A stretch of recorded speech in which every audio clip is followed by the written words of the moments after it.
This year's broadcast is brought to you by Gunthorpe Financial, Montgomery Dentistry, Zaxby's, Breck Honey State Farm, Regions Bank, Alabama 811, J.C. Love Probate Judge, Merrill Lynch Webb Chastain, Adams Drugs, Brindle Sprinkler Company, Southern Specialty Physicians, Alabama One Credit Union, TW Orthodontics, Moore Company Realtors, Montgomery County Sheriff Derek Cunningham, Encore Rehab, Merrill Lynch Jake Ray, CB&S Bank, Just for Grins Orthodontics, Riverbank and Trust, Gulf States Distributors, Cadell Construction, Dentistry for Children, Katie Steenwinder, Houston Clinic, Cross Country Mortgage, Doug's 2 Salon, and Montgomery Paint and Body. Now, here's tonight's broadcast of the St. James Trojans.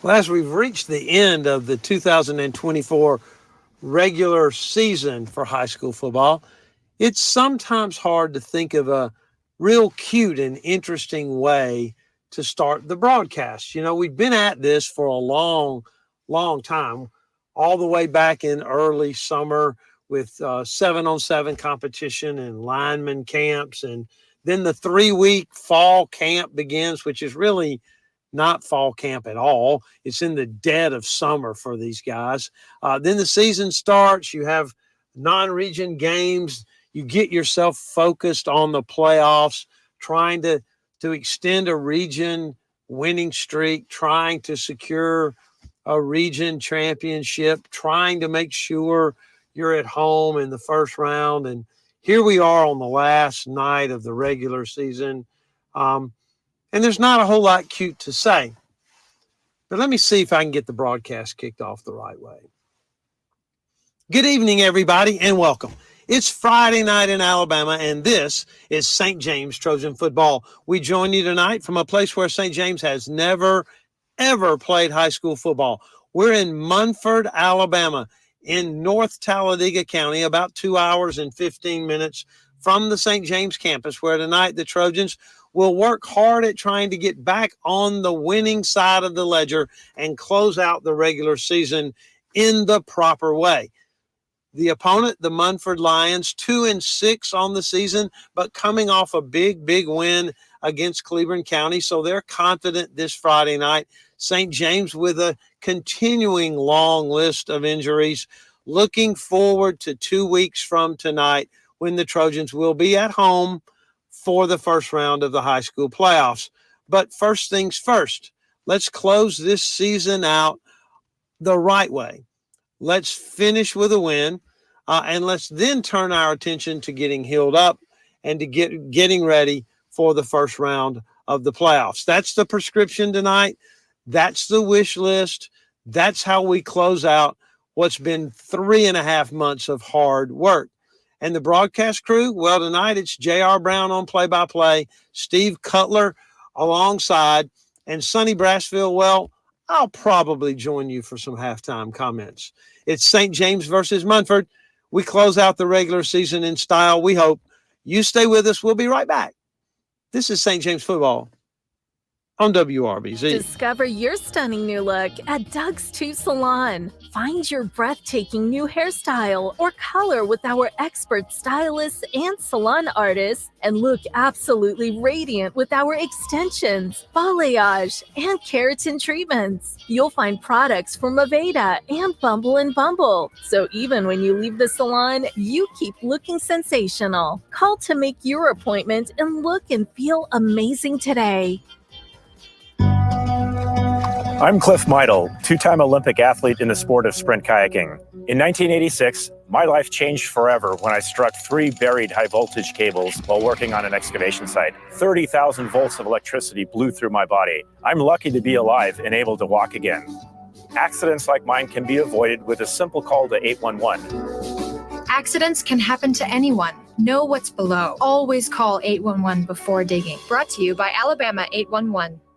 Need a little good news in your life? Well, here's the deal. State Farm has new, lower car insurance rates in Alabama. So now you can get the great service and convenience of State Farm agent Breck Honey at an even better price. That's right. State Farm can help you save more cash and get the good neighbor service you deserve. It's the real deal for car insurance. State Farm agent Breck Honey is ready to help you save, Montgomery. Call my office today at 334-272-8423. That's 272-8423. Like a good neighbor, State Farm is there. Hi, I'm Shelley Nichols. If you see home ownership in your future, the future is now. Helping people get mortgages is what I do at Cross Country Mortgage. I'll help you find the home financing option that's right for you. Go to my website at ccm.com/Shelley Nichols and follow me on social media. Contact me today at Cross Country Mortgage about a home loan. Equal housing opportunity, subject to credit approval, NMLS 430123, company NMLS 3029, NMLSconsumeraccess.org. Gulf States Distributing has served the law enforcement, military, and first responder equipment needs for over 40 years. Along with their 100-plus product lines of law enforcement equipment and apparel, they have one of the largest ammunition inventories in the Southeast. Gulf State's well-stocked showroom and friendly staff reflect a hometown atmosphere. Visit them today at 6000 East Shirley Lane. By competitive prices. I've been asked, unfortunately, I know the value of having the very best care. This is St. James coach Aubrey Blackwell. Trojans rely on on-course medicine care for our athletes. But you don't have to be an athlete to benefit from their expertise. There are 2 Montgomery area locations, one on the Eastern Boulevard and one in Pike Road. Take it from me. I trust Encore Sports Medicine to take care of our Trojans, and you can trust them too. We are back in Munford, Alabama, where the Trojans have traveled up here to take on the Munford Lions for only the second time, but the first time that these teams have ever played in Munford. The other meeting between St. James and the Lions was way back in 2014 in the first round of the playoffs. Check 1 2. Check 1 2. Carlisle Field. All right. And check Munford 1 2. upset Check 1 St. 2. James on that night. And really, that game was played in what you might call kind of the glory days of Munford high school football. Between 2012 and 2017, this football team made the playoffs every season, won 2 region titles, made it to the 4A semifinals in both 2013 and 2015. But since then, since 2017, the Lions have only made the playoffs one time and lost in the first round. They come into tonight's game at 2-6. Wins against Lincoln early in the season, and then last Friday night defeated Cleburne County 50-17. And that was the most points that this football team has scored since 2022, when they scored 56 points against Talladega. This is a football team that has struggled the last 3 or 4 seasons. Their coach, Michael Easley, is in his 6th year, but again, has taken this football team to the playoffs only once, and they will not be in the playoffs this season. But certainly you would have to believe they come into tonight's game, senior night here for the Lions seniors, confident after last Friday night showing against Cleburne County, where they ran the football very, very effectively, and St. James certainly will have their work cut out for them on the road. Now, if you were with us last Friday night, you know that J.R. Brown and Steve Cutler brought you the story of what was a very, very frustrating night for the Trojans. St. James went on the road and lost to Tallahassee. Tonight, Tallahassee has a chance to lock up a region title that, quite honestly, these young men think should have been St. James to claim last Friday night. Trojans lost 31-21 on the road and broke that 28-game region winning streak. In the process, Tallahassee returned a kickoff for a touchdown and returned a fumble for a touchdown. St. James also got inside the Tallahassee 25 twice in the last 5 minutes of the game and got no points out of either trip. St. James outgained Tallahassee by more than 80 yards. In fact, the Tigers rushed for less than 60 yards last Friday night, but somehow, some way, the game got away from the Trojans. And part of the real question tonight will be, how well does St. James bounce back from what I know was a very, very disappointing Friday night a week ago tonight, as St. James, this senior football team, was as committed as any St. James has had in a long, long time to close out the year without losing that region winning streak. St. James went from the midway point of the 2020 season until last Friday night without losing a region game. 28 straight region victories. And tonight the opportunity is to start that over for St. James and what has been a very, very unusual football season for the Trojans. We mentioned last week St. James has had only 3 non-region games, 7 region games. Tonight is the 7th of those, and the Trojans 5-1 in those region games, but 0-3 in non-region games, losing to Catholic, losing to Montgomery Academy, and losing to Trinity. And it's always a disappointing season, almost no matter what else happens, if you go through the entire season without defeating any of your in-city rivals. But it has been an unusual season for St. James. Let's talk a little bit about some of the strange things that have happened that bring us here tonight for game number 10. They call a certain type of touchdown a knot in football. NOT stands for non-offensive touchdowns, and it has been a dizzying year for knots for St. James. St. James opponents, as we mentioned, Tallahassee last week scored a non-offensive touchdown by returning a kickoff for a TD. They also picked up a fumble on the first play of the game, controversial call, by the way, but returned that fumble for a touchdown. Montgomery Academy returned an interception for a touchdown. Trinity blocked a punt and fell on it in the end zone. 4 non-offensive touchdowns given up by the Trojans this season, and all of those that I just mentioned were in Trojan losses. Montgomery Academy, Trinity, and Tallahassee. So 3 of the 4 losses, really a lot of it turned on St. James giving up non-offensive touchdowns. But the Trojans, not to be outdone, returned an interception for a touchdown versus Hanley, recovered a fumble for a touchdown last week versus Tallahassee and against Catholic. And then they blocked a punt, which they fell on for a touchdown against Montgomery Academy. So it has been an unusual year that way for St. James. It's also been very, very unusual for a high school football team that the last 12 years has relied on its running attack. In the last 12 years, the Trojans have had 13 different players rush for at least 1,000 yards. And as we stand here tonight, the Trojans' net rushing yards for the season, 613 yards. Have rushed for more than 100 yards only 3 times, against Bullock County, against Talladega, and against Cleveland County.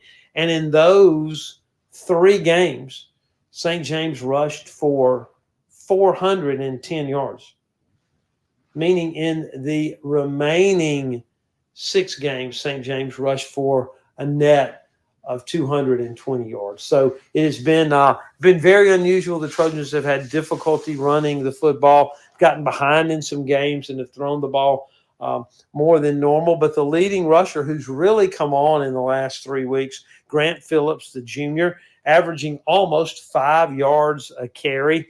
But he's carried the football only 78 times. To put that in context, if we go back 2 years to the state championship year, Cosner Harrison, the all-time leading rusher in St. James history, carried the football 263 times. And I said that right, 263 times. So St. James will try to spice up the running game a bit tonight with an eye on 2 weeks from tonight when the playoffs begin.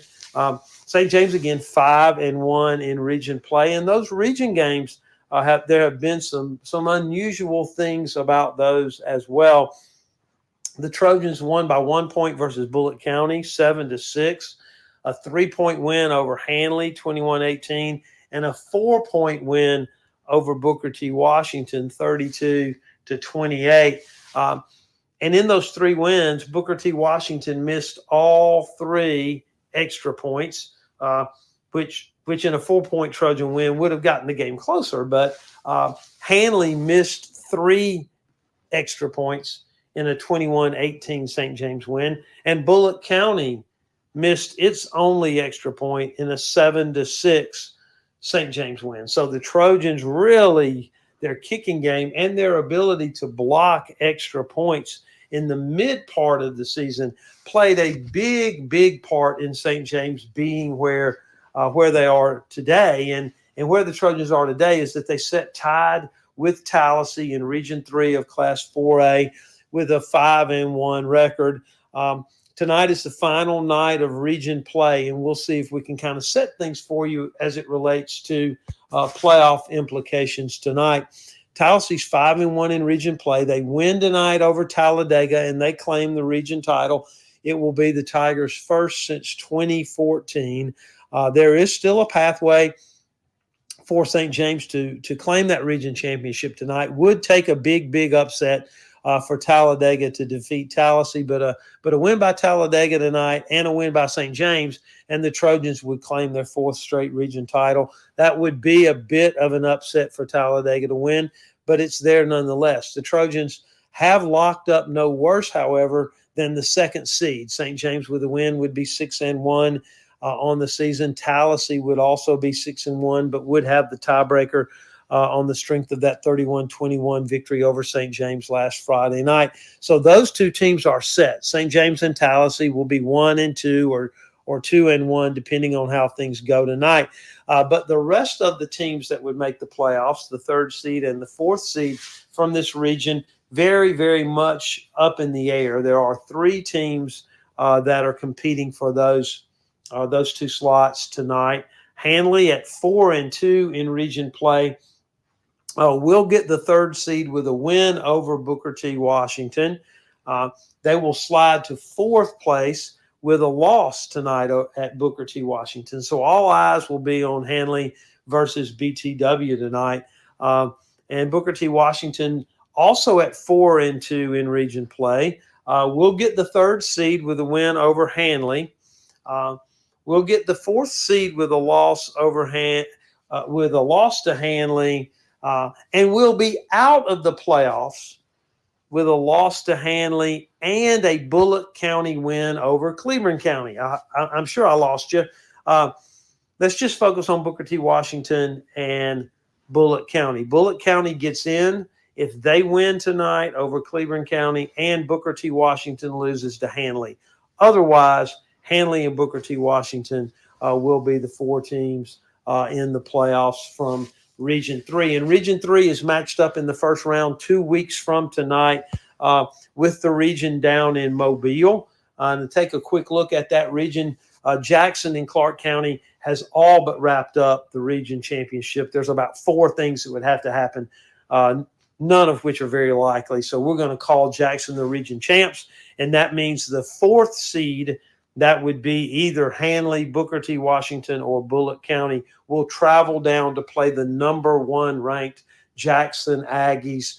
And that will be a long ride there and very likely a very long ride back. Jackson is a very impressive 4A high school football team. Almost certain that St. Michael's in Mobile will come in 2nd in Region 4. If that's not a football team that you're very familiar with, I think you'll be familiar with their coach, Phillip Rivers, almost certainly to be an NFL Hall of Fame quarterback, is the coach at St. Michael's. His son is the quarterback. They're likely the number 2 seed. They will lock that up with a win over Orange Beach tonight, and they are favored to do so. And that would likely mean, again, either Handley or BTW will be on the road down to Mobile to play St. Michael's. And then that leaves from that region Orange Beach, Mobile Christian, or W.S. Neal to finish 3rd or 4th. Those 3 teams, depending on what happens tonight, will fill the 3rd and 4th seed. Whoever falls in the 3rd slot from that region will come to Carlisle Field to play St. James. And so I went around the world to tell you that almost barring whatever happens here tonight, St. James will be at home 2 weeks from tonight. The Trojans are off next week, and they will almost certainly play Mobile Christian or Orange Beach. And both of those teams will have a long trip to Montgomery. Certainly Mobile Christian, very, very familiar to St. James folks. The Trojans defeated Mobile Christian in the 2022 season in the semifinals en route to the Trojans state championship in Class 3A. And then last season, the Trojans' effort to try to win 2 straight state championships fell just about a foot short of the outstretched hands of Jake Huff on a 3rd down pass from KJ Jackson in the end zone. The Trojans fell 34-30 to Mobile Christian. So it would be a bit of poetic justice to get to play Mobile Christian again 2 weeks from tonight. And as the broadcast goes forward tonight, we'll try to keep you informed about all the goings on here in Region 3, as well as Region 4 down in Mobile, keeping our eyes on those guys down that way as well, so we know who's going to play where 2 weeks from tonight. And that's not to say that this game isn't the focus, and that's not to say that this game isn't important, because as we said in the opening, the most important thing about this game tonight is winning this game tonight and getting the bye week and the playoff preparation week started on the right foot. Again, the Trojans tonight, without Tabor Alford, Braylon Corley last week caught 7 passes, and there's no question that quarterback Chase Perry will look for him tonight, along with Grant Phillips and Mason Craig and others trying to fill the void from injured Tabor Alford, certainly the leading receiver for the Trojans. So St. James versus Munford tonight. We're here in Talladega County. We're glad you're with us, and we'll be back in 3 minutes with our visit with head coach Aubrey Blackwell on what we call the Trojan Scouting Report, brought to you by Alabama One Credit Union. You stay with us. We'll be right back. This is St. James football on WRBZ. A fire can spread through your home or business in less than 2 minutes. That's why it's important to think ahead and have the proper fire protection installed before it's needed. Brendel Sprinkler Company can inspect your current system and help make sure that you have the proper equipment when it's needed. Brendel works in new construction, existing homes, and renovations. They not only want to help extinguish fires, they want to save lives. Since 1960, with over 5,000 successful installations. Find them online at brendelsprinkler.com. Welcome to Flavor Showdown! It's time for the lightning round. A snack that's actually a meal. Zaxby's Big Zax Snack? A superhero would have this superpower. Grilled chicken sandwich vision! Now your favorite Zaxby's meals are only $5.99. The Big Zax Snack, boneless wings, kickin' chicken sandwich, chicken finger sandwich, or the grilled chicken sandwich meal, each served with crinkle fries and a 22-ounce drink. Zaxby's, friends, family, flavor. Limited time only. Participating locations only. Go, go, go. That's life. And at CB&S Bank, we help you keep up. We're redesigning financial freedom with the most sophisticated digital products. Check balances, pay bills, transfer funds, manage your card, and even deposit checks from wherever you are. Make purchases using your CB&S Bank debit card through your mobile device with Mobile Wallet in participating stores and restaurants. Learn more at cbsbank.com. Charges and fees may apply from your cellular service provider. Contact your service provider for information. Member FDIC. Gulf States Distributing has served the law enforcement, military, and first responder equipment needs for over 40 years. Along with their 100-plus product lines of law enforcement equipment and apparel, they have one of the largest ammunition inventories in the Southeast. Gulf State's well-stocked showroom and friendly staff reflect a hometown atmosphere. Visit them today at 6000 East Shirley Lane. Gulf States Distributing's mission is to provide quality products at competitive prices with exceptional service. If joint pain or an athletic injury has you out of the game, call the Houston Clinic team at 334-245-6605. Doctors Lee Murphy and Derek Wessner are seasoned healthcare providers working to provide high-quality sports medicine care to the athletes of the River region. Dr. Murphy is an orthopedic surgeon. His clinical focus is on shoulder, elbow, and knee disorders. Dr. Wessner is a veteran and a no-operative sports medicine physician, specializing in the no-operative treatment of all musculoskeletal conditions. Doctors Murphy and Wessner are part of the Houston Clinic on Taylor Road in Montgomery. The Trojan Scouting Report with head coach Aubrey Blackwell is sponsored by Alabama One Credit Union, your financing partner for auto, mortgage, commercial, land, agriculture, equipment, and high-interest deposit accounts. Alabama One is a proud sponsor of St. James Athletics. Join now at alabama1.org or visit any of their 27 branches statewide, including their local branches in Montgomery, Millbrook, and coming soon in Pike Road. Visit alabama1.org for more information. Well, we're back here at Munford. Sonny Braswell with head coach Aubrey Blackwell on the Trojan Scouting Report, brought to you by Alabama One Credit Union. Coach, last Friday night, big game over in Tallahassee, and your guys played their you-know-what's off. They sure did. We had some bad breaks in that game, and I don't mind saying it. The officiating was rough. We opened up the game in the second play with an inverted whistle that led to a Tallahassee touchdown, and everybody heard it on the field. And then even on the WSFA clip, when they show it on WSFA, you hear it on the WSFA clip. As Rosie's talking over it, you hear it in that. Just really disappointed in that. I've submitted the tapes and to the Central Association, to the HSAA. The thing I was just disappointed about was the official, whoever blew the inverted whistle, not stepping up and saying, "Hey, I made a mistake." These are kids. You make a mistake. Everybody does that. I don't know any officials that at one point hadn't had an inverted whistle. You hold that thing in your mouth and accidentally do it. It's a part of it. My dad was an official for 13 years with Central, and he did it twice. And just it happens. But you got to stop the game and let let it play out. And that was disappointing. Now on film, when Miles went down, both the umpire and the side judge on our side threw the beanbag. Okay, so that's a judgment call. That's right. There's no arguing that. There's no submitting that. And, he made a bad judgment call. That's going to happen. But, the inverted whistle just really chapped me pretty good. And I just, I hate it. But that's not why we lost the game. It's not. We had multiple opportunities. The kickoff return, in my opinion, was the biggest thing that broke our back. And they had a really good plan against it. They really did. We line up in 5x5. What we call Carolina is a pooch kick to the right side. And usually that's what we do. We call the kick on the line of scrimmage. We want to see who we're kicking it to. And we had a lot of subs last week. We had so many guys hurt that we played. You saw on the left side, I had an 8th grader. I had a 9th grader that played in his first Friday night football game. And then we had a kid with a bad shoulder and a kid with a bad leg. So we just – a lot of it's on me. I told the staff, I told the players, that's my fault. We took for granted the backside of the pooch kicks. Our number 3, our 8th grader, goes running down exactly where he's supposed to go, and they made a heck of a block. They blocked him, knocked him off his feet. We had one kid that got the wrong call.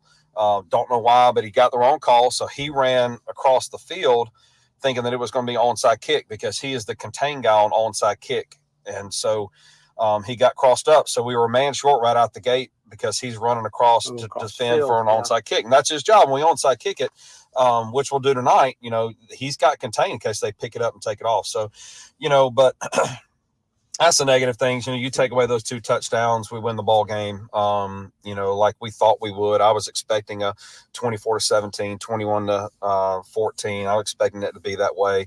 A lot of good things in the game that we did. A lot of things that we got to improve on. I think defensively, we only gave up 160 yards total offense. But we can continue to give them a short field. We didn't punt it very well. We had one boomer. I think we had a 64-yarder, but then we also had a 12-yarder. And then a couple of 30s. And so, those were caused by pressures on miscommunication up front on punt. So we've been able to go and clean that up. But like I told the boys at the end of the game, you keep your chin up, you keep your head up, you played the game as hard as you possibly play. I ask our boys just 2 things. I ask them to give me 100%, all right, and do it the right way. That's it. Give me 100%. No matter what everybody has a different 100%. But you just give me the best that you can, and you do it the right way. And then you let me teach you and coach you the rest of it, and I bet that probably sounds familiar. It does. That probably sounds familiar. And that, that's the Jimmy Perry mentorship coming through. And but I'm proud of where we are, sitting here where we're at tonight with an opportunity, to still can technically win the region. Got to have some help tonight. Got to take care of business. Gets a really good Munford team, but overall, really proud of the effort that we put on the field. Disappointed in the loss, but proud of the effort. Well, and that's what I was going to say. All those things that went against you last week, and you kind of predicted that. That's a tough place to play. Mm-hmm. But there's 5 minutes to go, and you got the ball at the 17-yard line. Yep. Down by 10 with the ball. turned it over right there. But you got to be proud of the way they played, even when things went bad in the first half. And that's a testimony to what you've done since way back in June. And talked about on the opening, high school football season seems short with the play-in, but the prep, you've been at this 5 months, and tonight's the last night of the regular season. But it's not the last night St. James is going to play football either. That's right. And that's important. And we're going to host our first round playoff game, and that's outstanding. I was hoping to get in. When we started this year, I was like, we got to do everything we can to be the 4 seed. And we're sitting here, and even with a loss tonight, we're still going to be the 2 seed. And and that's you can't. Man, I'm grateful. We're blessed, and very thankful for these boys and the effort they put on the field for the Trojans this year. Well, that's right. And it's been a journey, and the journey's not over. We got a really tough game tonight against Munford. And when we come back after this break, on the Trojan Scouting Report, we'll talk about the Munford Lions. It's Sonny Brassel with head coach Aubrey Brackwell. We'll be right back after this break. Adams Drugs is proud to be a sponsor and partner with the St. James football program. We have served families of the River region for over 62 years. At Adams Drugs, we take pride in our excellent customer service and our commitment to the community. We offer wellness screenings, compounding, immunizations, a specialty pharmacy, and delivery service, just to name a few. Let Adams be your pharmacy choice. Visit us at adamsdrugs.net for the location nearest you. Welcome to Flavor Showdown! It's time for the lightning round. A snack that's actually a meal. Zaxby's Big Zax Snack? A superhero would have this superpower. Grilled chicken sandwich vision! Now your favorite Zaxby's meals are only $5.99. The Big Zax Snack, boneless wings, chicken sandwich, chicken finger sandwich, or the grilled chicken sandwich meal, each served with crinkle fries and a 22-ounce drink. Zaxby's, friends, family, flavor. Limited time only. Participating locations only. Need a little good news in your life? Well, here's the deal. State Farm has new, lower car insurance rates in Alabama. So now you can get the great service and convenience of State Farm agent Breck Honey at an even better price. That's right. State Farm can help you save more cash and get the good neighbor service you deserve. It's the real deal for car insurance. State Farm agent Breck Honey is ready to help you save, Montgomery. Call my office today at 334-272-8423. That's 272-8423. Like a good neighbor, State Farm is there. We're back in a very unusual place for St. James. We're in Munford, Alabama. The Trojans getting ready to take on the Munford Lions in an important final game of the season. And Coach, that's where I wanted to start. You look at the standings and say, well, this game, air quotes, doesn't matter. I don't know if there's ever been a football game that didn't matter. Oh, it all matters for sure. And I'm going to have to ask for forgiveness for my boys at the end of this one, because I told them, last week sitting on Tallahassee field, and I've told them all week, like, hey, if we don't win tonight, we can't finish second. So, because we should, we should prepare like we're playing, getting ready for a playoff run. This is one last game before we have to, every game is sudden death. And so, this game is going to matter in a lot of ways, and how we perform tonight is really going to go into our off week and go into the first round of the playoffs. And nobody wants to play and all go through an off week after a loss. It's just not fun for anybody, because that sour taste is in your mouth for 2 whole weeks. And, but this is no ordinary 2-7 football team. When Coach Corley walked into the office on Sunday, we kind of looked at each other, and we both started shaking our heads with disbelief on how talented this Munford football team is. It's been extremely difficult to prepare for. They do a lot, and really that's probably some of the reason why they have struggled, because they do so much offensively and defensively. Offensively, they're going to give you 25 things tonight that they haven't done all year. And they do it with 2 running backs, and number 3 and number 4, that are really talented. I mean, 4 can really fly. He is like a jet. They like handing the jet sweep to him. They orbit and run the counter with him. They'll throw the bubble screen to him. And then you got number 3, who's a thick kid. Look, he's 5'9", 180. He's thick. I mean, the kid's, and he's strong, and he's one, he'll run you over. He's tough through the tackles. He's great balance, and it is really hard to get down on the ground. And so, they have a really talented 1-2 punch. And the quarterback he throws it okay, but he runs it well. And so they'll do a lot with him, with running some zone read game and some quarterback run game. That's tough. They've got a 6'5" wide receiver. number 28 on the outside that they like to throw the jump ball to. Defensively, they have a pair of 9 techniques. Their outside linebackers, 99 and 60, are both 6'2", 200 pounds. And, they've got a 3 technique in number 10. That's 6'2", 215. He can really move. He's really twitchy.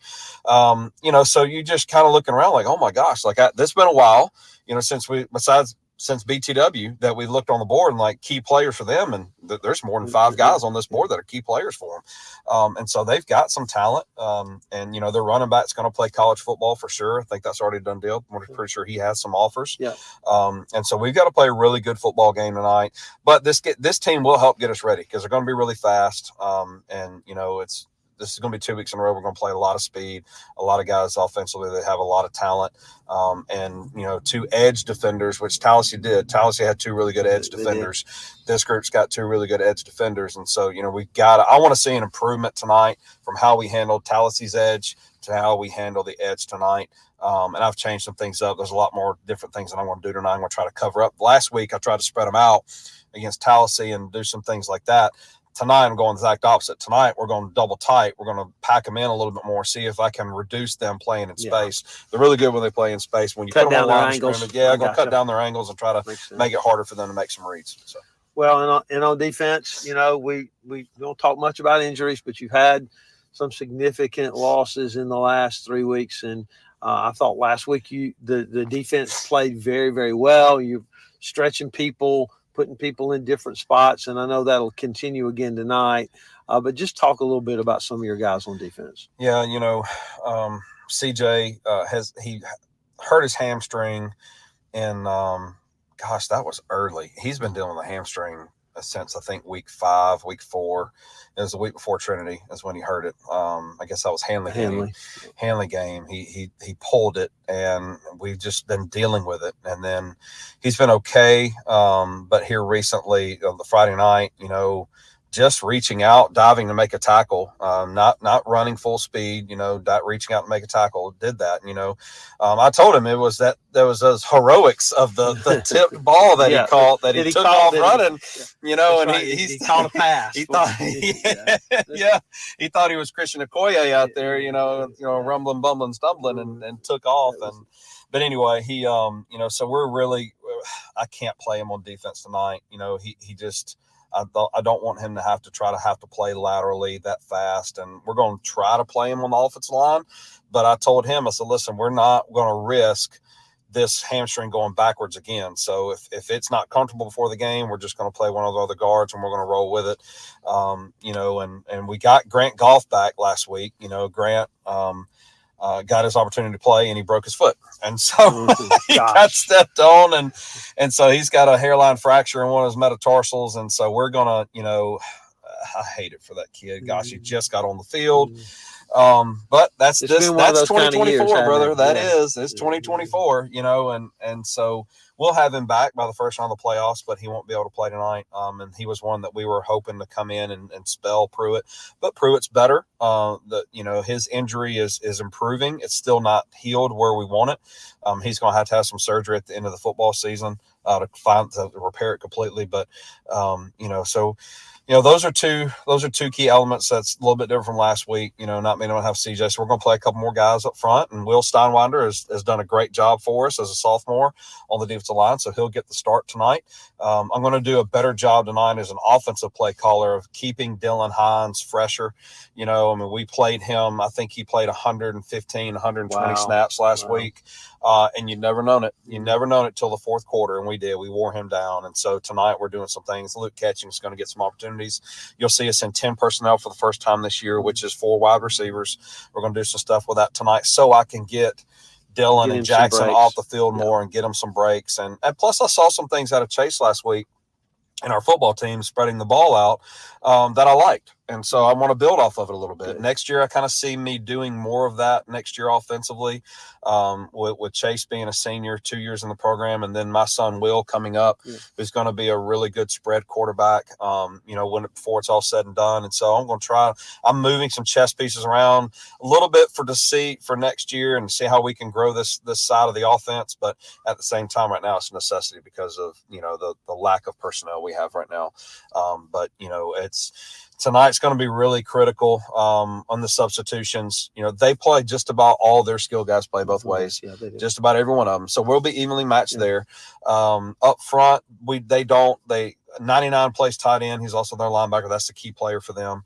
And then 60 also plays offensive tackle, which is another key player for them. So, you know, they're going to be a lot like us in that regard. And so, you know, I'm hoping our guys are in better shape at the end of it, because it's going to be a war, especially early.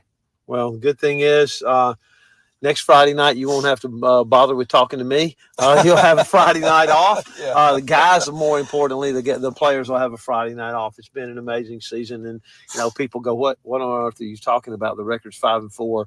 You need to have watched this football team. You need to have seen what this football team has done to understand where they are versus where they could have been, and where they are is in Munford, an important game. And we appreciate you taking a few minutes, Coach. We'll let you get back to work and get ready for kickoff at St. James versus Munford. We'll be right back. This is St. James football on WRBC. If you want to see your money grow without a whole lot of fuss, well, you're sure to find some peace of mind at Riverbank and Trust. Hi, this is Billy Wiggum with Riverbank and Trust. When you need a winning game plan for your finances, trust our home team of community bankers. From local banking expertise to newest innovations and technology, we have all the right strategies for your financial success. Experience the home team advantage for yourself at Riverbank and Trust, equal housing lender, member FDIC.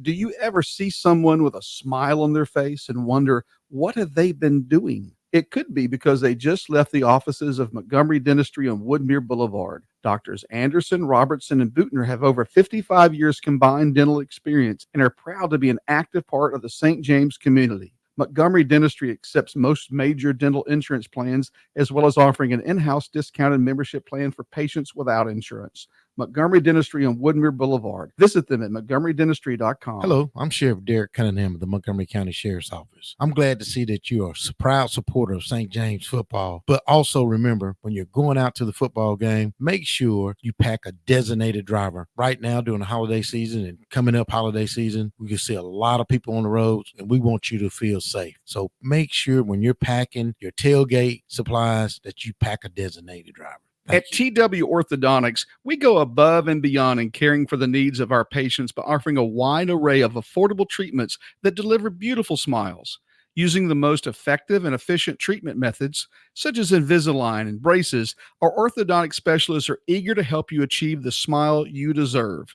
When you come to our office, you're not just a patient, you're family. 4635 Woodmere Boulevard in Montgomery, twortho.com.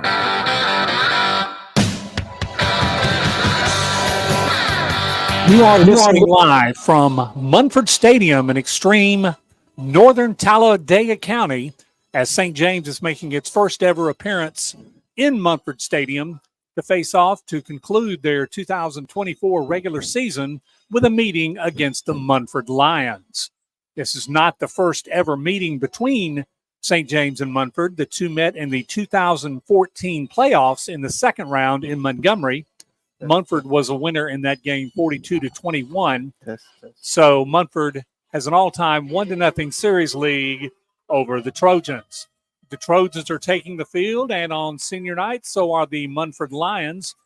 Munford is wearing red. That's the best way it can be said. Their tops are red with white stripes, completely red pants. They've got red helmets with a big block M in white on the helmet.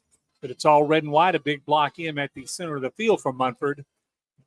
We've already had the coin toss. Munford did win the coin toss and elected to defer. So St. James will take the ball first and will head south to start the game. Again, this is St. James' last regular season game. They have clinched a playoff spot. Munford for the season is 2-6, 1-5 in the region. They will have another game next week at Alexandria, but they will not be in the 2024 playoffs. And we'll talk about the playoff situation later, as there supposedly are 94 different ways that the playoffs could turn out between Class 4A Region 1 and Region 3. I hope we have time to talk about most of them. Yeah, most of the important ones at least. Munford is ready to kick off the ball. 35. Sergio Argano kicks off, and it is a bouncer fielded by Jackson Clifford at the 25-yard line. He goes to the middle and gets out across the 30, breaks a tackle, and still going. He's going to be all the way out to the 39-yard line. Probably ran about 50 yards to gain 20 or so, but they're going to spot him at the 39-yard line. And St. James will be headed left to right on your radio dial or on my window with first down and 10.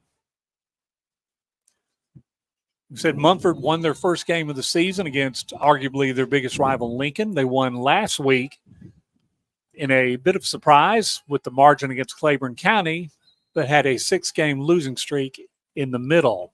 Prior to the first snap, we have a whistle.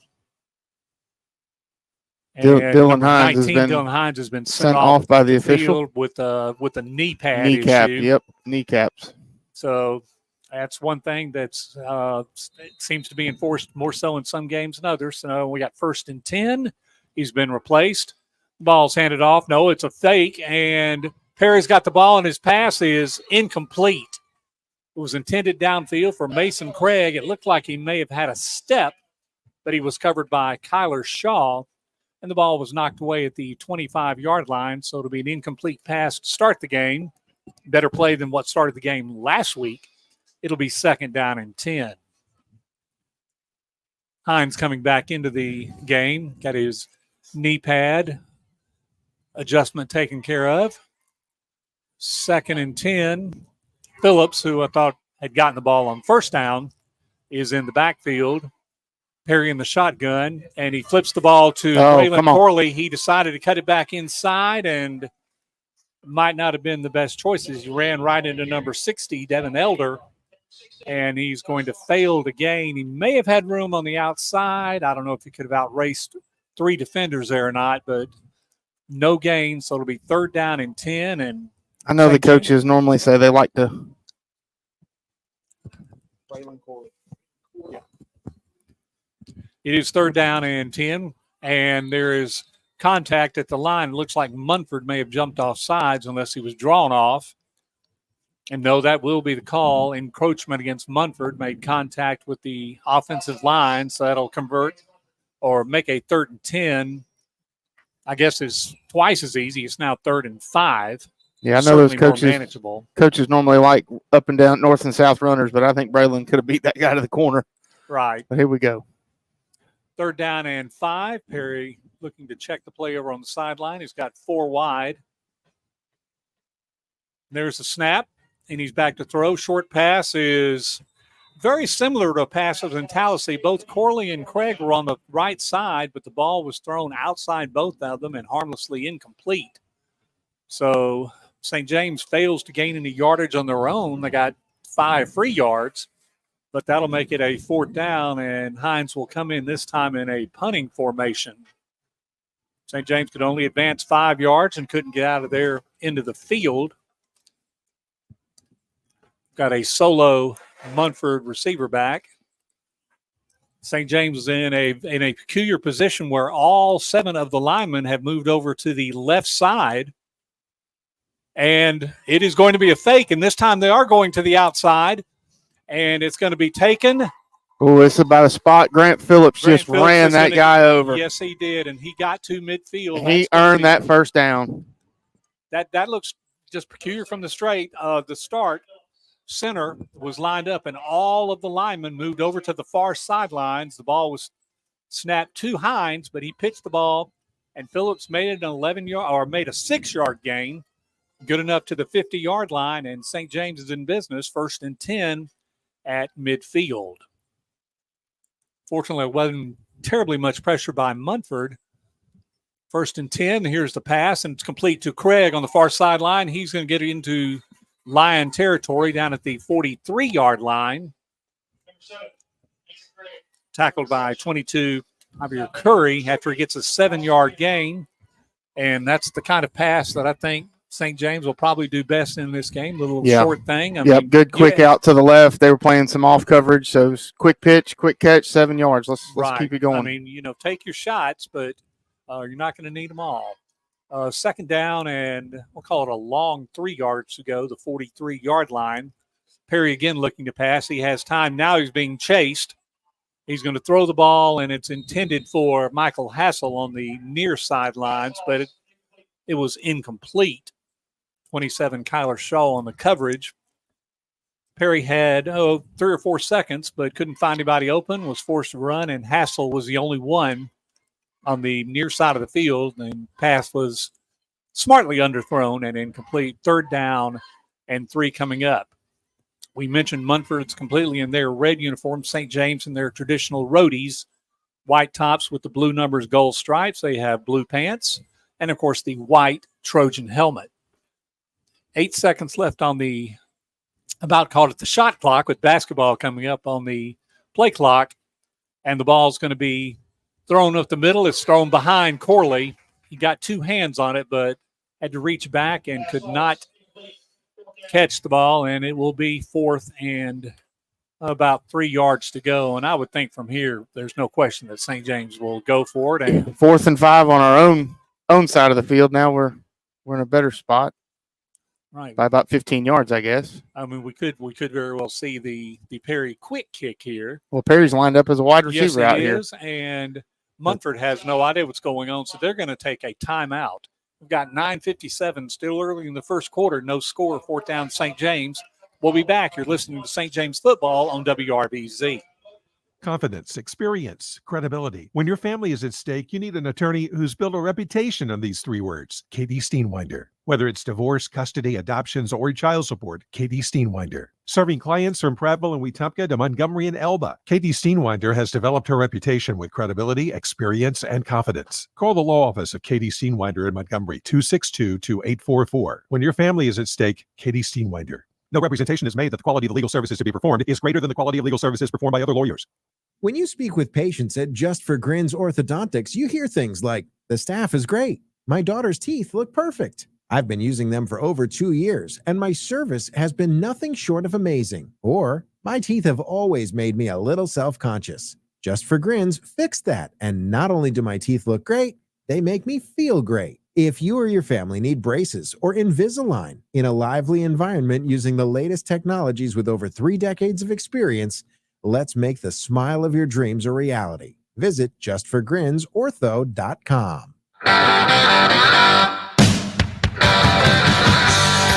We're back after a quick timeout, and St. James has just converted their 4th down and 3.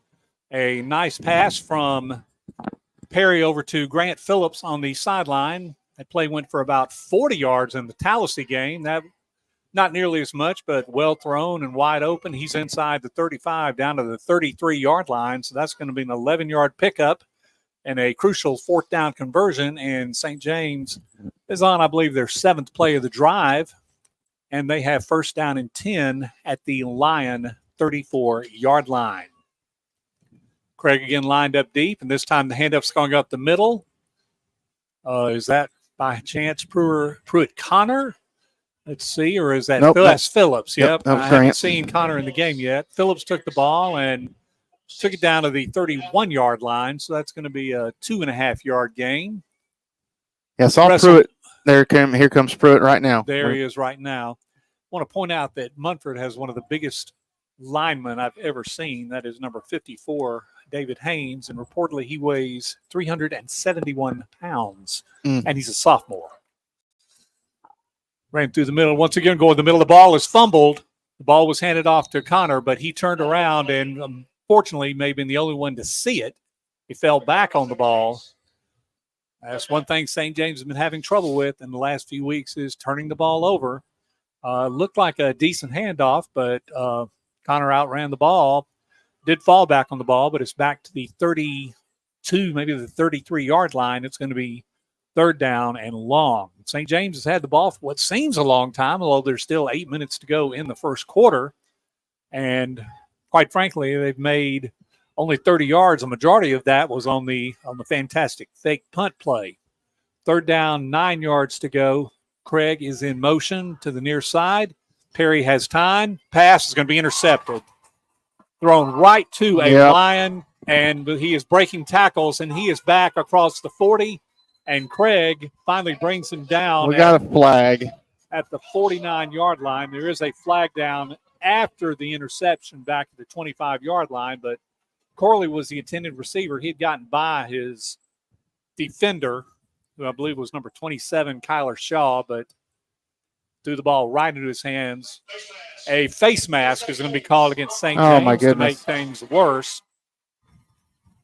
So the run back went all the way to the 45-yard line. It is only going to be of the 5-yard variety, thank goodness.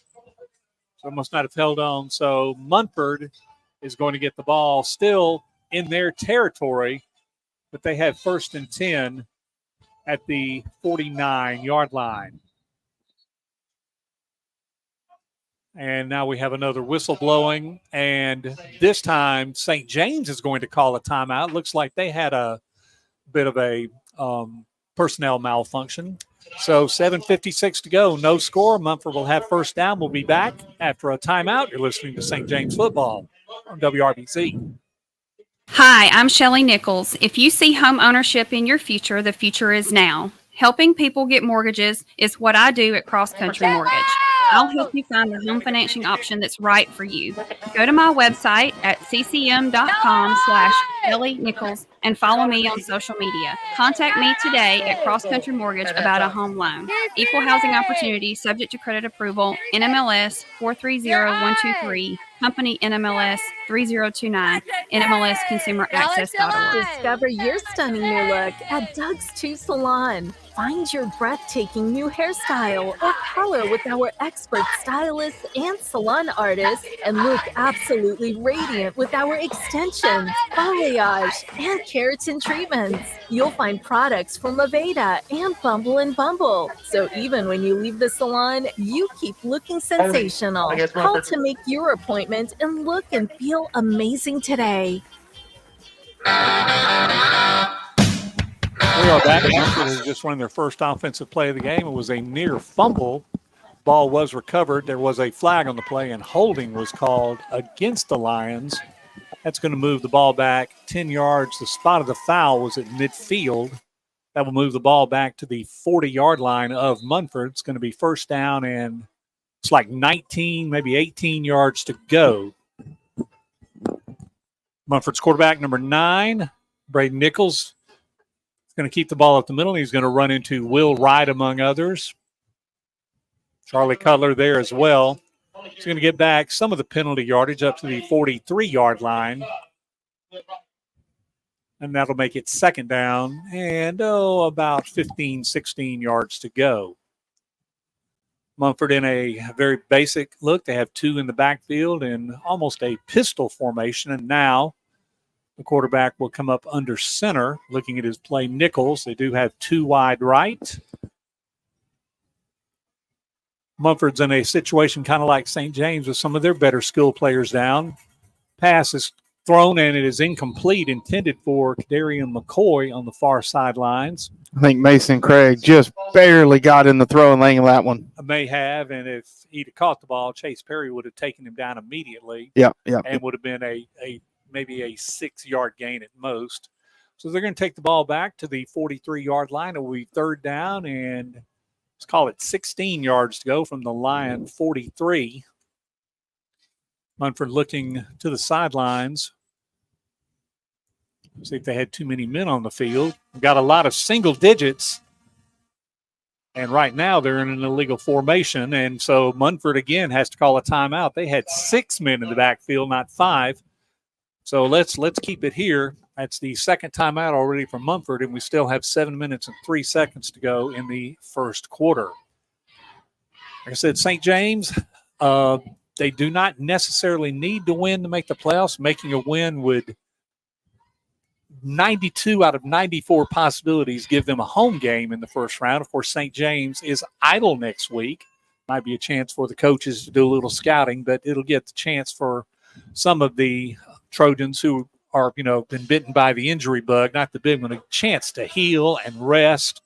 And they've earned it with some of the hard play. The starters have had to play a majority of the games, the entire games. Have gotten some second stringers and junior varsity players in, but those have been few and far between. Yeah, we are next man up for sure. Right. Mumford has already used 2 timeouts. They've got trips on the far side. It's third down and about 16 yards to go. Nichols is back, and he is going to be Great sacked. job. He is going to be sacked. Grant on a corner blitz. Well inside the 35-yard line. Phillips takes him down, and it was great coverage down the field, but the blitz, he just blew by, and nobody picked him up. Great defensive play call by Coach Corley. Brought Grant on the short side corner blitz.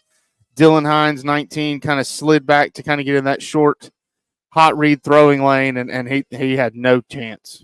So Munford goes backwards on their opening drive, ball at the 35-yard line. They're in punt formation. A ball got loose on the field over from the St. James sideline, so they stopped play momentarily. Still 6.5 minutes to go in the first quarter. And here's a punt. It is a short punt, end over end. It takes a fantastic Munford bounce. And now it's going laterally and will be fielded at the 31-yard line. So that's going to be about a 34-yard punt if I add it up correctly, compute. That's the word I'm looking for. St. James will start their second drive, first down and 10. The weather here in Munford, you couldn't ask for much better. We saw a few clouds in the sky for the first time in, a month or so. Those quickly vanished. Temperature was probably 80, 82 degrees, not a hint of wind. And it's going to be a little cooler up here in the higher elevation. The trees starting to change. Fantastic drive up here. It's just going to be dark and hopefully no deer on the way back. Ball handed off to Phillips. He breaks one tackle. Again, good thing the jersey was flimsy. Got out, and he's going to move it out to the 38-yard line. Tackled by Tracon Jordan. But that's a big pickup on first down from the 31 out to the 38. It's about 6, maybe 7 yards, and it'll be second down. I don't know how this fits into your 94 potentials, but first quarter BTW 14, Hanley 7. That would make things interesting. Of course, St. James would have a tiebreaker break against BTW. We'll try to go over those. Perry takes a handoff on second down, gets out across the 40-yard line, slithers and tries to get up near the first down, and is going to be taken down a yard or two short. There is a lion down in the backfield, but he's getting back to his feet. Number 10, Jacob Burden, but he's going to be told he needs to come off the field. And they just awarded the first down, so. Oh, well, they did. They did. That was maybe a little unexpected. It was. That doesn't look like made 10 yards on 2 plays. We'll certainly take it. Ball just barely at the 41-yard line of St. James. 5:05, and the clock is running in the first quarter. First down, hand up off the middle, and plenty of room. Once again, an arm tackle, but it's good enough to bring down Phillips. He does get up near midfield, a 49-yard line, and another very positive gain. That time he's going to pick up 8 yards on first down, and he's running off left guard and seems to be a good, consistent hold. Cutler seems to be getting his block in every time, and I said every time they've run that play, there's been positive yardage. Second down, 2 yards to go. Craig and Corley wide on this near side. See if they run it again. Oh, here's that pass to Craig. It's a bubble screen, Good block, he's got guys. room. He's at the 50, the 40, 30, and he is pushed out of bounds inside or right at the 25, the 24-yard line. Braylon Corley and Luke Catchings, who Coach mentioned in the pregame, going to go 4 wide, get a little more playing time for Luke. Both those boys got great blocks to set up because the throw was probably just a 0 yardage throw. Exactly. But It 25 almost yards looked like it later. had potential to be a backwards throw. Correct. He was going to throw it. If it had been Corley, I would have suspected it. But Craig picks up over 20 yards on his 1st and 10 at the line 24. St. James threatening for the first time. The play clock was reset. That'll give Perry plenty of time to look at the play. 4:17 counting, still in the first quarter, still no score. Perry's being chased. He's going to get the ball away. Is Michael Hassel in the end zone? He was, but the ball, he had to adjust twice in the end zone, and the ball went through his hands incomplete. That was a great time to take a chance, though, at 1st and 10 at the 24-yard line. Hassel was open, but ball maybe just a step or two toward the goalpost. Anyway, it will be second down and 10. Another score update. Tallahassee 10, Talladega 0. that one we kind of expect. Yep, If Tallahassee wins, there's a pretty much guarantee that they're going to win the region, because they had the tiebreaker against St. James and other teams, except for BT Washington, which is interesting. Here's a second down pass to Craig on the other side. A little better defended. He's wrapped up by Jordan as he gets across the 25 to the 23-yard line. So that play is only going to make about 2, maybe 3 yards. And it will be third down. Hines goes out. Ford Bass comes in. Third down. That's a very long 8, almost 9 yards. And we'll see what St. James do. Once again, we've got Craig on the near sidelines. Corley goes to the far sidelines. Clock down to 5 seconds, and everybody is set. Bass in motion. Gets a playoff just in time. Over the middle. Oh, wide open touchdown. Jackson Clifford got by 2 defenders and was absolutely wide open. Yeah, great touchdown. Great little ball fake. I mean, they thought for sure he was blocking.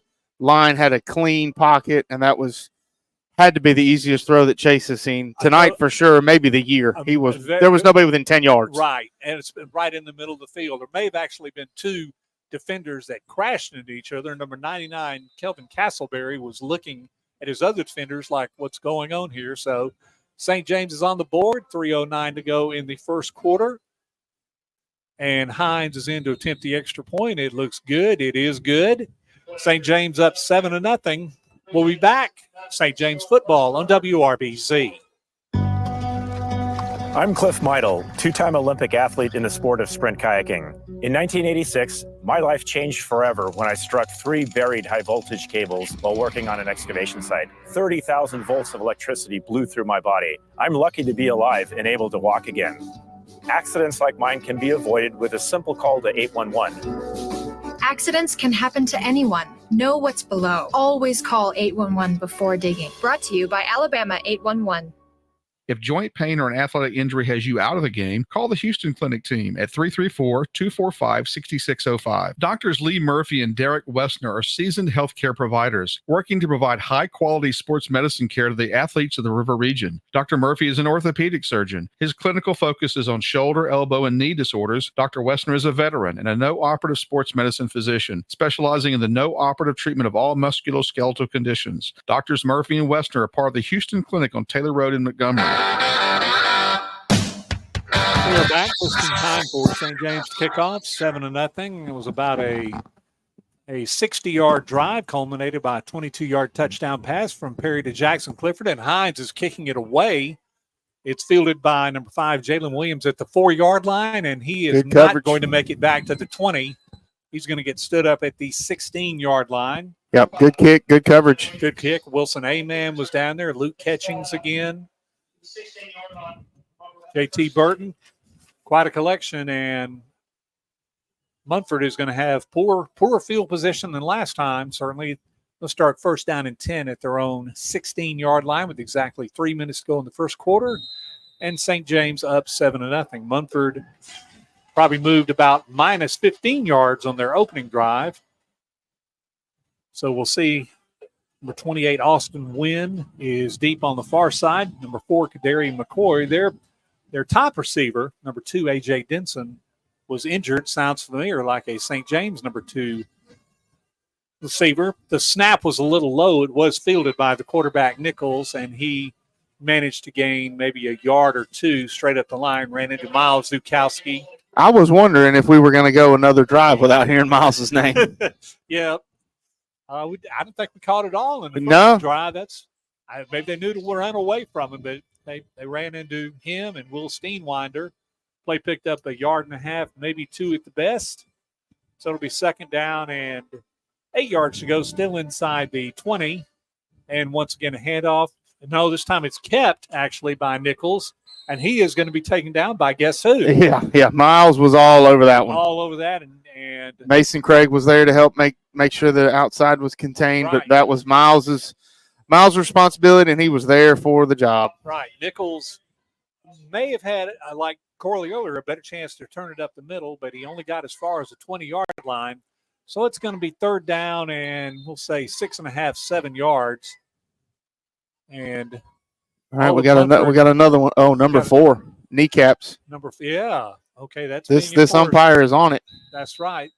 So we've got one on each side now. So he will have to come out and be replaced. Play clock's ticking away. Right. And somebody way down at the end of the field getting water, number 5, Williams, is coming in to replace him. And it's going to be pretty interesting to see if they're going to have enough time to get this play off. 3, 2, 1. They did not. 0 and no. We'll see. They burned that last timeout. They did. They burned it. They have used 3 timeouts in the first half. 1:29 to go. St. James 7, Munford nothing. We'll be back. You're listening to St. James Football on WRBZ. Go, go, go. That's life. And at CB&S Bank, we help you keep up. We're redesigning financial freedom with the most sophisticated digital products. Check balances, pay bills, transfer funds, manage your card, and even deposit checks from wherever you are. Make purchases using your CB&S Bank debit card through your mobile device with Mobile Wallet in participating stores and restaurants. Learn more at cbsbank.com. Charges and fees may apply from your cellular service provider. Contact your service provider for information. Member FDIC. Adams Drugs is proud to be a sponsor and partner with the St. James Football Program. We have served families of the River Region for over 62 years. At Adams Drugs, we take pride in our excellent customer service and our commitment to the community. We offer wellness screenings, compounding, immunizations, a specialty pharmacy, and delivery service, just to name a few. Let Adams be your pharmacy choice. Visit us at adamsdrugs.net for the location nearest you. We are back. Munford has used all 3 of its first half timeouts in the first quarter. Still a minute and a half or so to go. They're looking at a third down and a long 6 yards to go at just on the nose of the 20-yard line. Nichols has the ball. He's looking to pass. There's pressure, and he is going to be breaking a tackle, and it looks like he's going to have enough yardage for the first down. He's brought down by Connor, but failure to tackle is going to result in a 9-yard scramble, and Munford is going to have their opening first down of the game. Yeah, it was kind of the same defensive play. Grant Phillips came in on the blitz, and he kind of stepped in front, and we had a couple bodies diving at him. We just couldn't get him on the ground. So Munford first down and 10 from the 29-yard line. St. James 7-0. We're about in the last minute of the first quarter. Here's a handoff, and it's going not much of anywhere. Jackson Clifford with the stop. Will Steenwinder in as well. Ball handed off to Tank Edmondson, one of the seniors who was recognized at Munford Senior Night tonight. And between the quarters, we're going to show those of you watching on Facebook Live something very unique that I've never seen before at another stadium that has to do with Senior Night that, hint, hint, St. James, take a clue for future Senior Nights. We'll show that between quarters right now. Second down, play gained about 2 yards, maybe 3. Short gain. Ball is kept by Nichols. He tries to run off again. He's going to get up to the 35-yard line, maybe the 36. Tackled by Corley and Steenwinder again at the 36-yard line. He's going to pick up about 4 yards, and that's going to be third down and short. But we're down under 5 seconds, and that is going to be the last play of the first quarter. As the horn sounds, we'll change in. St. James leads 7-0. We'll be back with second quarter action. You're listening to St. James Trojan Football on WRBZ. All aboard for Healthy Smiles. At Dentistry for Children, they love to make kids smile. Dr. Schreiber and Dr. Thomas specialize in pediatric dentistry, treating infants, children, and patients with special needs. You can trust Dentistry for Children to provide the highest quality care for children of all ages. Beautiful smiles begin at Dentistry for Children. Call today to make your appointment with their professional caring staff. Dentistry for Children in Montgomery and Wetumpka, proudly making kids smile for over 40 years. Nothing gets your attention like the pain you get when it hurts to walk. When you have that pain, reach out to Southern Specialty Physicians. Dr. Brian Sellers is a board-certified vascular surgeon with over 15 years of experience. And Dr. Brandon McCullum is an experienced podiatrist. Southern Specialty Physicians are working to keep Alabama walking. Located across from the AUM Water Tower on Sydney Curve and online at ssp.care. We are back with second quarter action. I want to call your attention down on the field about a yard in from the sidelines. Munford got very creative and painted little footballs with numbers for their football seniors, megaphones for their cheerleading seniors, and musical notes for their band seniors, and just told the seniors and escorts to take their places. And it was a very well-run senior night. Kudos to Munford. They also had the 25-yard line for the 25 seniors marked off.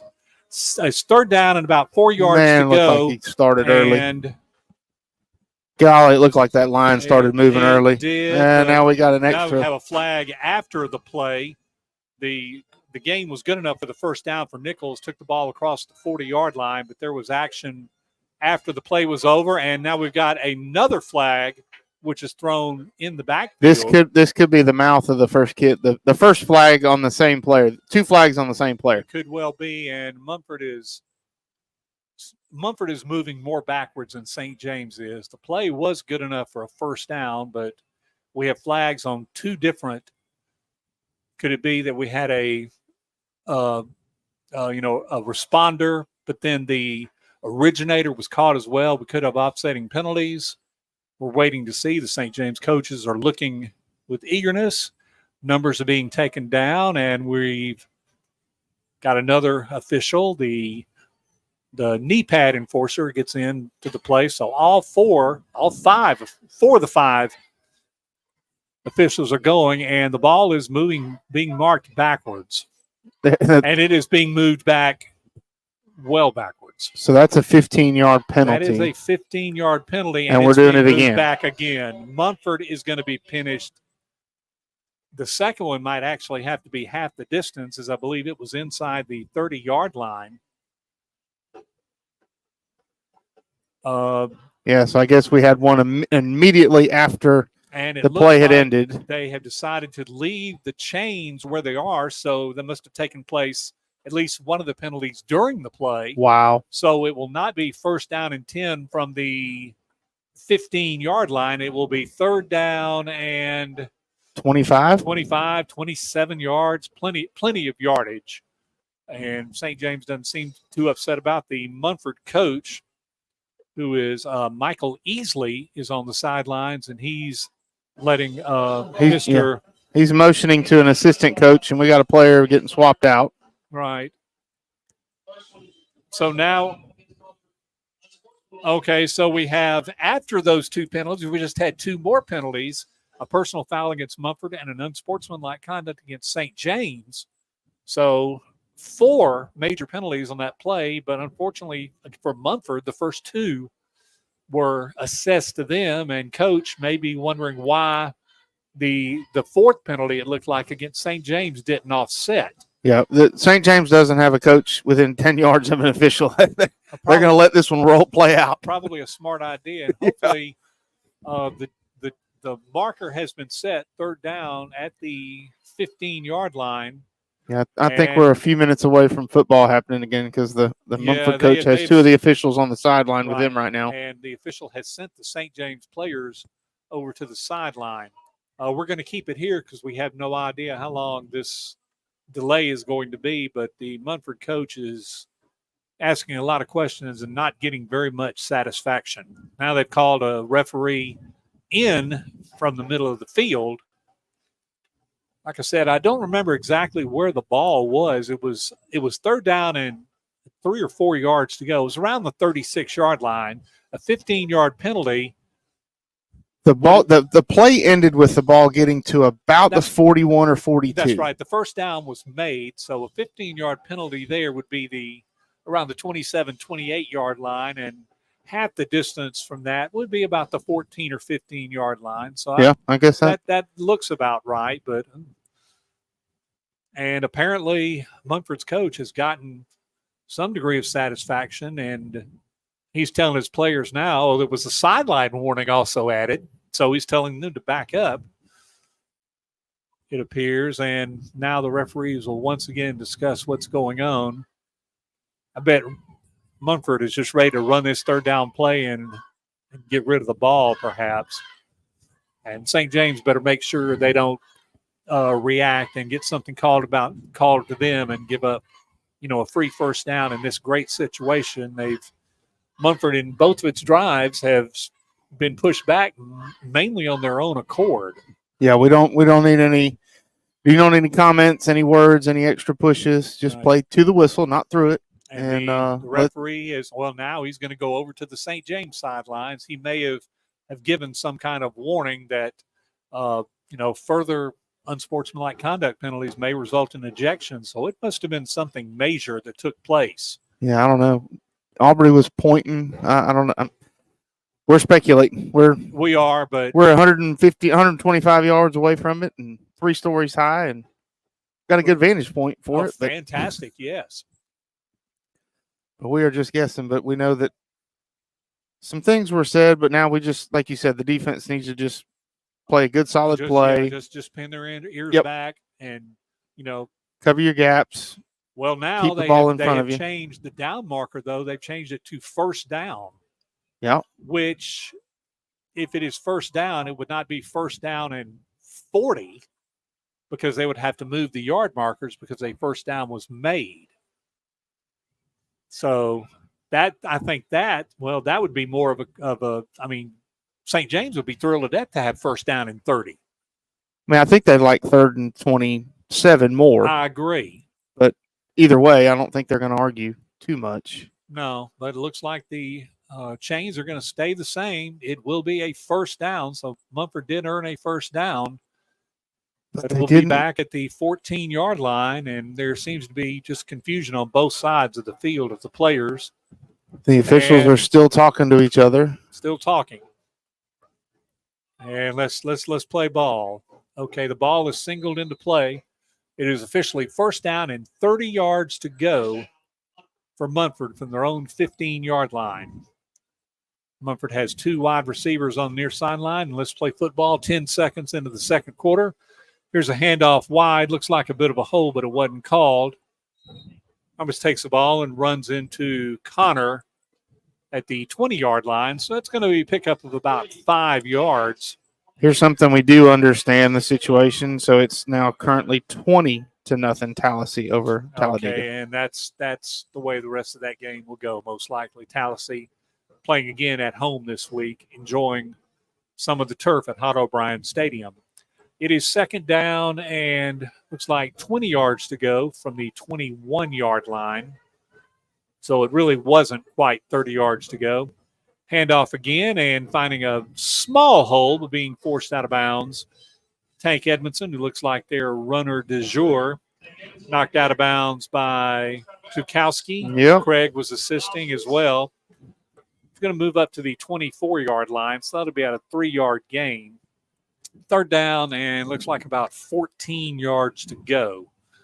So St. James needs to stop here so they can get some more field position and have another drive. Yeah, really nothing exotic on those first 2 plays, just kind of stretch runs to the right side. Exactly. Third down and long. Runner in motion, plenty of time on the clock. There's a short pass, which is complete, but, a broken tackle, but Zukowski takes care of. He dodged Grant Phillips, but in doing so, he set himself up perfectly for Miles. Right.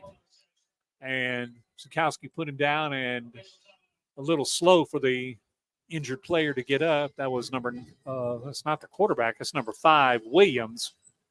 The play failed again, still going to be 4th down and long. And after a really bizarre series of plays, it looks like we're going to have punt formation for Munford. The quarterback, number 9, Nichols, is also the punter, so always beware of something going on there.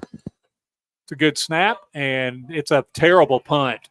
He goes off the side of his foot and is going to land on one of the red footballs painted on the field before it bounces out of bounds. The ball was at the 24-yard line. It's going to be spotted 36. at the 36. So that's going to be a 12-yard net punt. For the 37-yard line, no one was near it, and St. James has great field position to start their drive. 10 minutes, 33 seconds to go in the second quarter. Trojans up 7-0 on a 22-yard touchdown pass from Perry to Jackson Clifford, and it's first down and 10. Clifford in on the Right side now coming in motion. No, staying on the right side. Got Corley in motion to the far side. Craig is open, and Perry under center takes the ball and passes, and the ball is it's a flea flicker, and the ball over the middle is going to be caught. Wow. It's a touchdown. Good play. Wow. Touchdown, Mason Craig. That was the flea flicker textbook style. The pass may not have been the best in the world, but it was over the stretched arms of number 6, Cameron Tucker. And Craig was wide open again in the middle of the end zone after the ball went over Tucker's hands.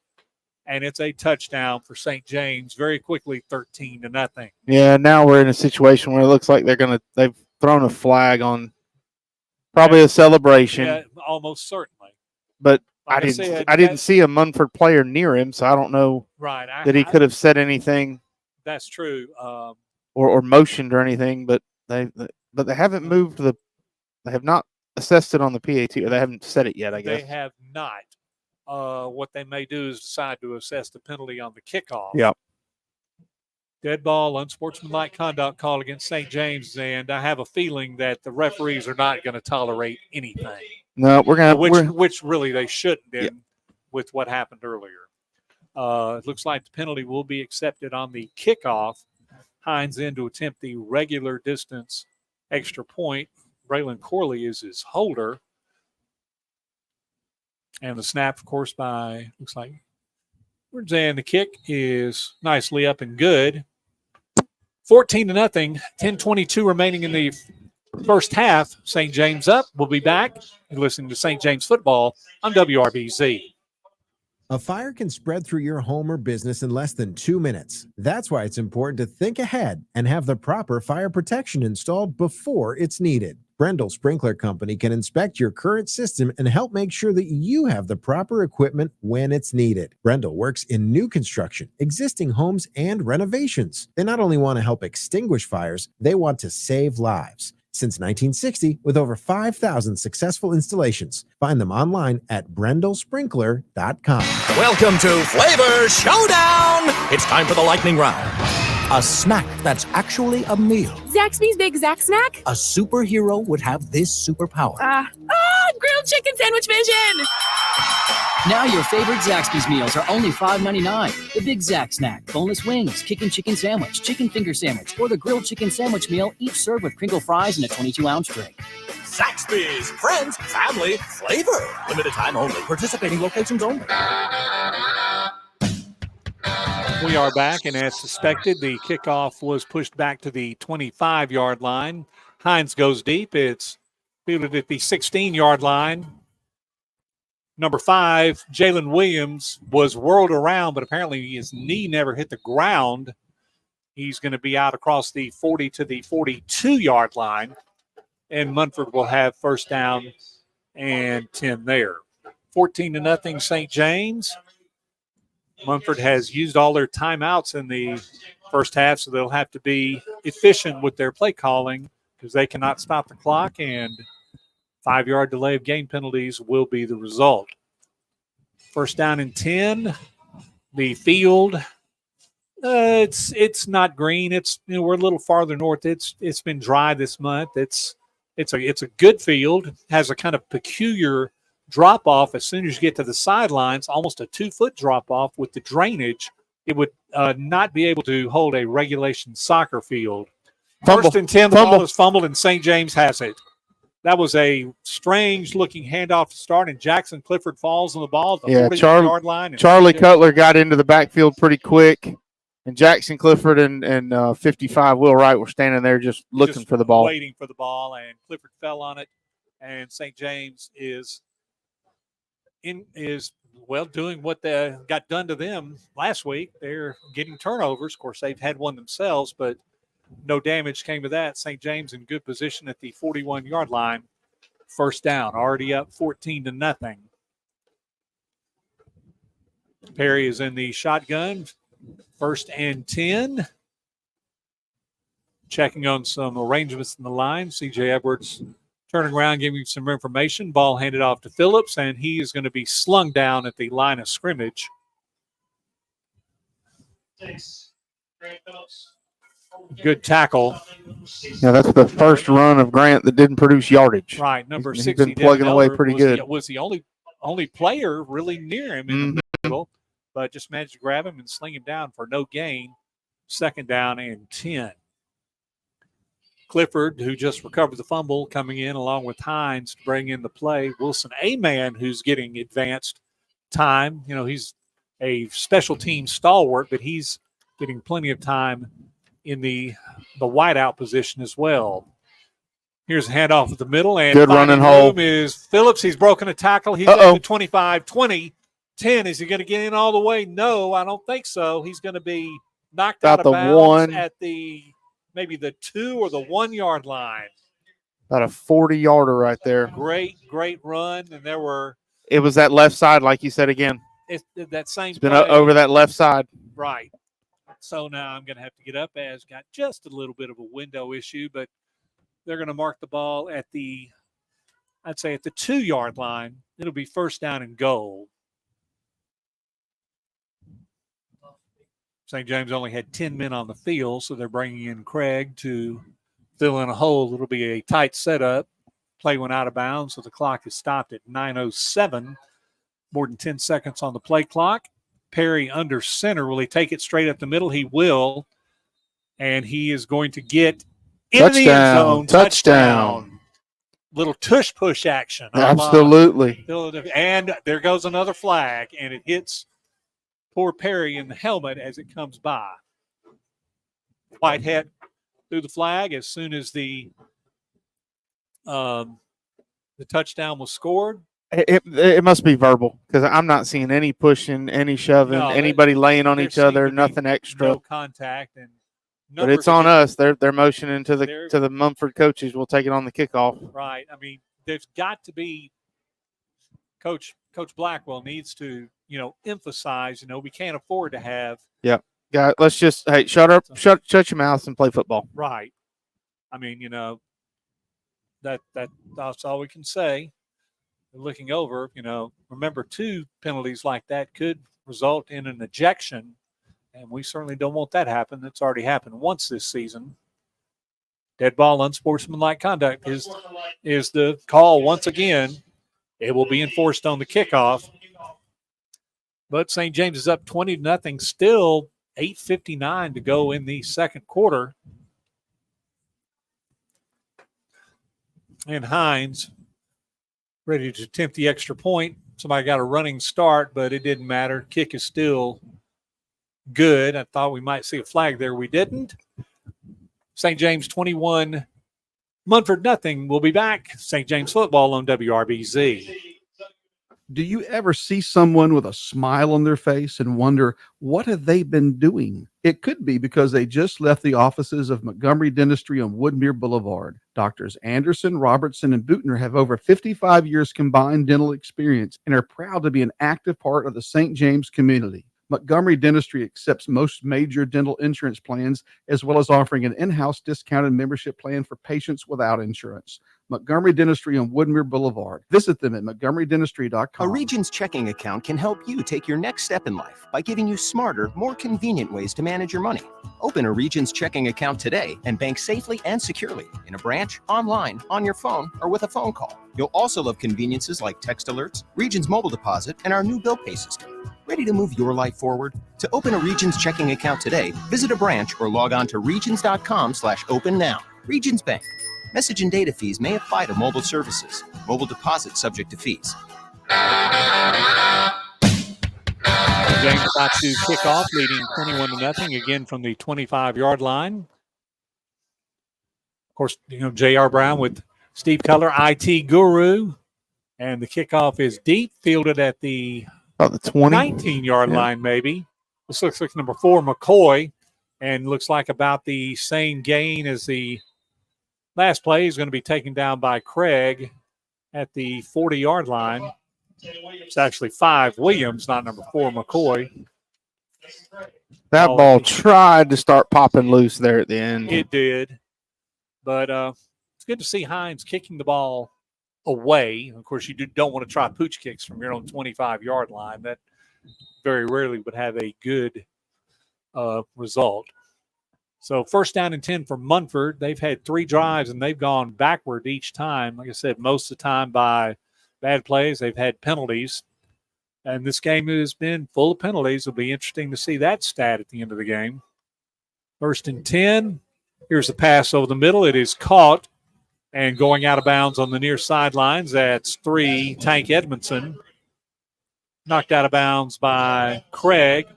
10, Jacob Goodell was on the sidelines as well, but the best pickup on 1st down for Munford. 9 yards for the Lions, just short of midfield. It's 2nd down. Yep, just pretty little quick out and catch the ball and move upfield as best you can. Right.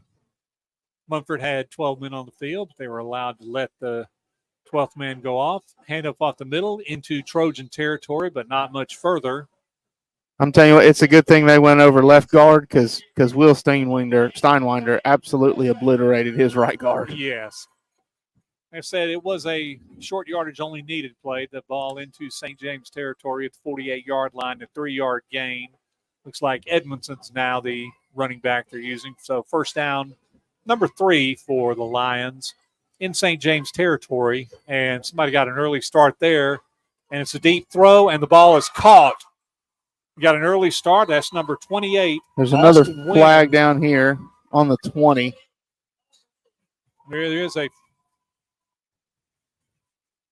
I would guess that would be pass interference, so they right, will decline. It is.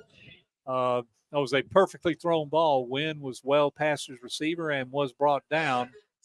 So the penalty is going to be declined, and Munford is in the red zone for the first time. Ball all the way down to the 7-yard line. 1st and goal. Chain gang getting a chance to catch up. I had to stay put until the flag resolved. In the shotgun, Nichols, 1st down and 7. Ball handed off to Edmondson, and he's going to be taken down at the 5-yard line, just running straight up the middle. No noticeable holes. Ball up to the 5-yard. The usual cast of suspects, Cutler, Zukowski, and Steinwinder, all up there. Will Wright as well. Yeah, 2nd down, 5 yards to go. And we are in a bunch formation all. Right. We got 8 guys on line. Trying to get him to hurry. There's the handoff and tackled in the backfield. Oh, Edmonds broke a tackle. Oh, they blew it dead. Blew it dead. His forward progress had been stopped. Yep. That was Dylan Hines and Cutler again. They're going to mark him down at the 7.5-yard line. So that's going to be back toward the original line of scrimmage. 3rd down and goal. Good pursuit by the Trojans. I don't know if it was a run blitz or not, but the call was ideal and just barely had time to get the handoff Yeah, off. Munford will the coaching staff in the booth next to us probably will keep an eye on that play because the quick pitch to the left probably had some quick yardage there, so they'll keep an eye on that. All right, 3rd down. They've marked the ball at the 9-yard line, so it's 9 yards to go for the touchdown. And here is running, and boom. Pruitt Connor. Don't talk. Golly. And look at that. I don't understand why there's doesn't seem to be any kind of discipline over there. Make the tackle, cheer to yourself, and get back in the huddle and make the next one. Flag obviously thrown. Run down to the 6-yard line, and they're going to go over and talk to Coach Blackwell on this one. But I think that the way the game has gone, that flag is thrown. It's not a penalty. I'm sure both coaches have told them. Yes. They said, we're not going to take any more. And quite frankly, with all the mess that supposedly has gone on, they should. Yeah. I mean, it was a well-diagnosed play, good hit, solid tackle, but we just don't tonight, need players being dismissed from the game for such stuff like that. The penalty itself is only going to be 3 yards. It will be an automatic first down, which won't be good. But, penalty or not, that's necessary. And the call is going to be a dead ball, unsportsmanlike conduct, I'm sure. I think that's 5 against St. James now. That's not good. The ball will be moved down to the 3-yard line. And they are keeping it on 3rd down. So apparently there we go, switching it. Now it says 4th. Now it's 4th down. Okay. That can't be right. But apparently it is. I don't guess that is an automatic first down. I know personal fouls are, so Munford is shifting personnel. They do get a 40-second re-snap, and are they going to attempt a field goal?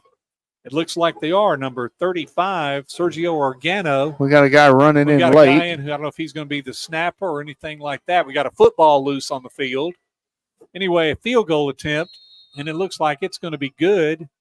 It is. Good-looking kick. Good-looking kick. Munford is on the scoreboard. 6:07 remaining in the opening half. Now St. James 21, Munford 3. We'll be back listening to St. James football on WRBC. Hi, Montgomery County Probate Judge J.C. Love here. I want to wish the St. James Trojans an exciting and successful season. We're cheering for you every step of the way. Go Trojans. And while you're gearing up for the games, don't forget to protect what's important off the field too. Our REACT program helps safeguard your property from fraud and theft. Visit our website or call us today to learn more about REACT and how you can protect your home and investment. Let's have a great football season and a secure future.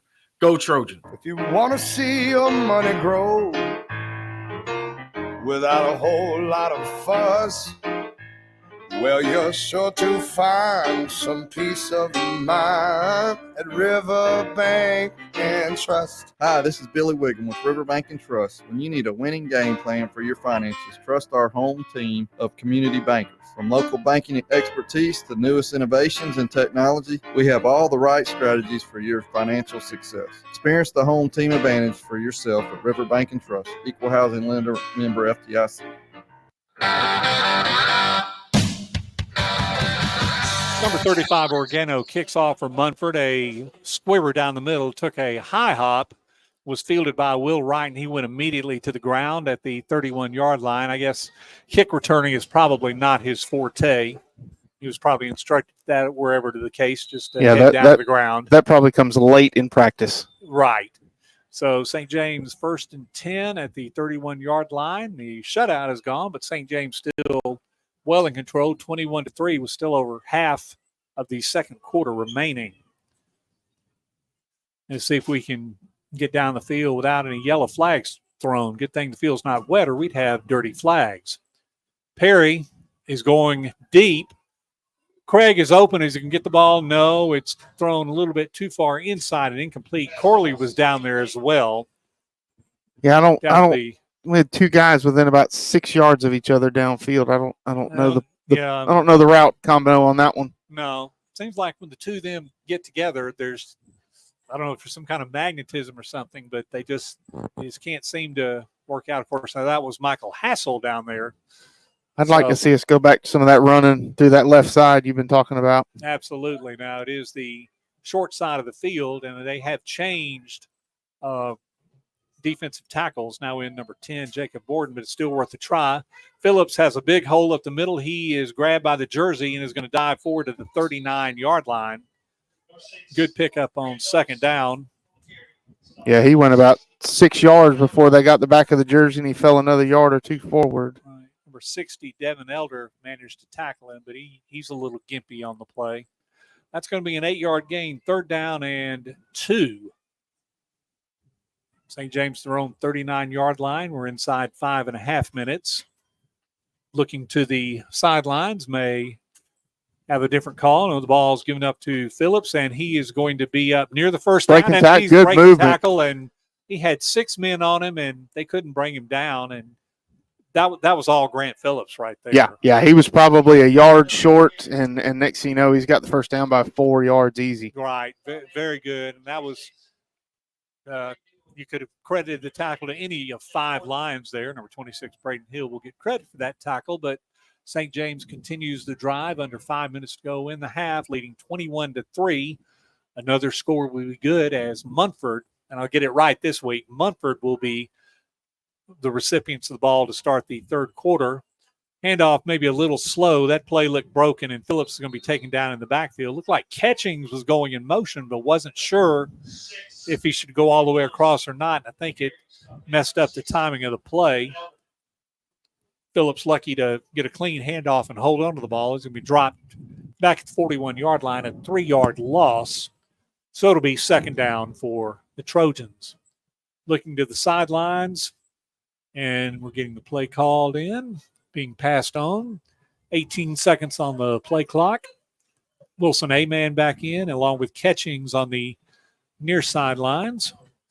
Craig on the far sidelines, Perry in the shotgun. He's looking to throw, has time.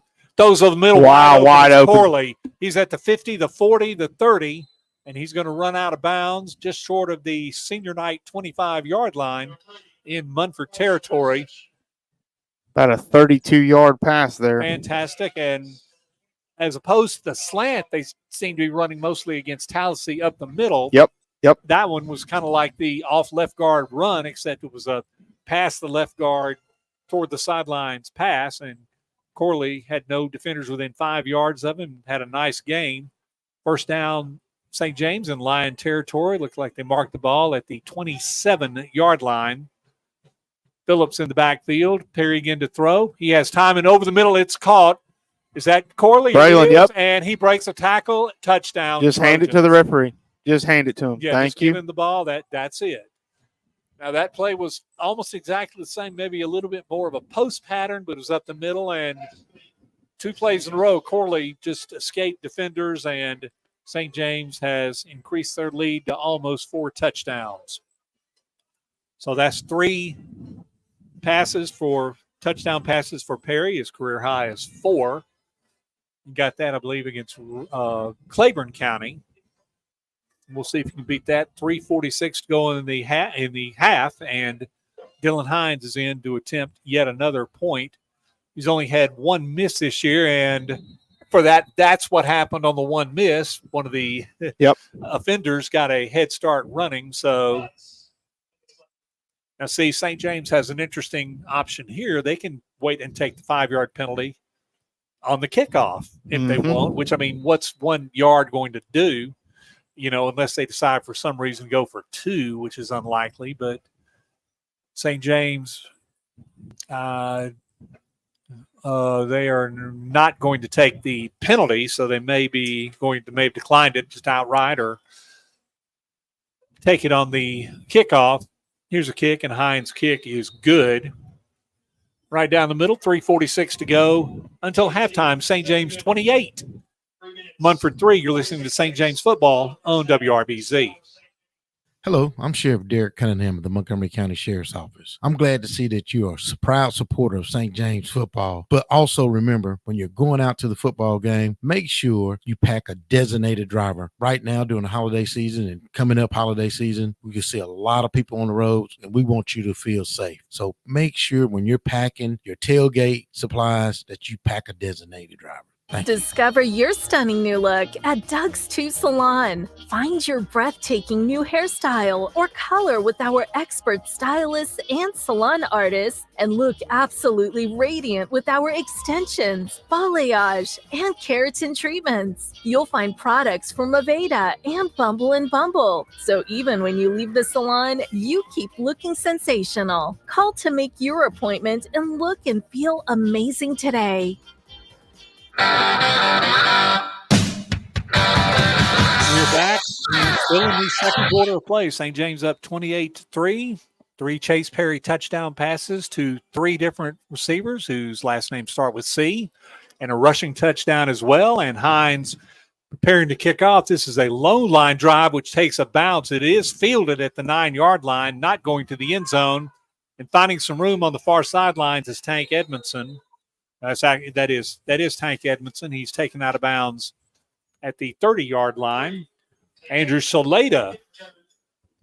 Yep, did a good job. Kept maintain the the outside leverage. Got him out of bounds.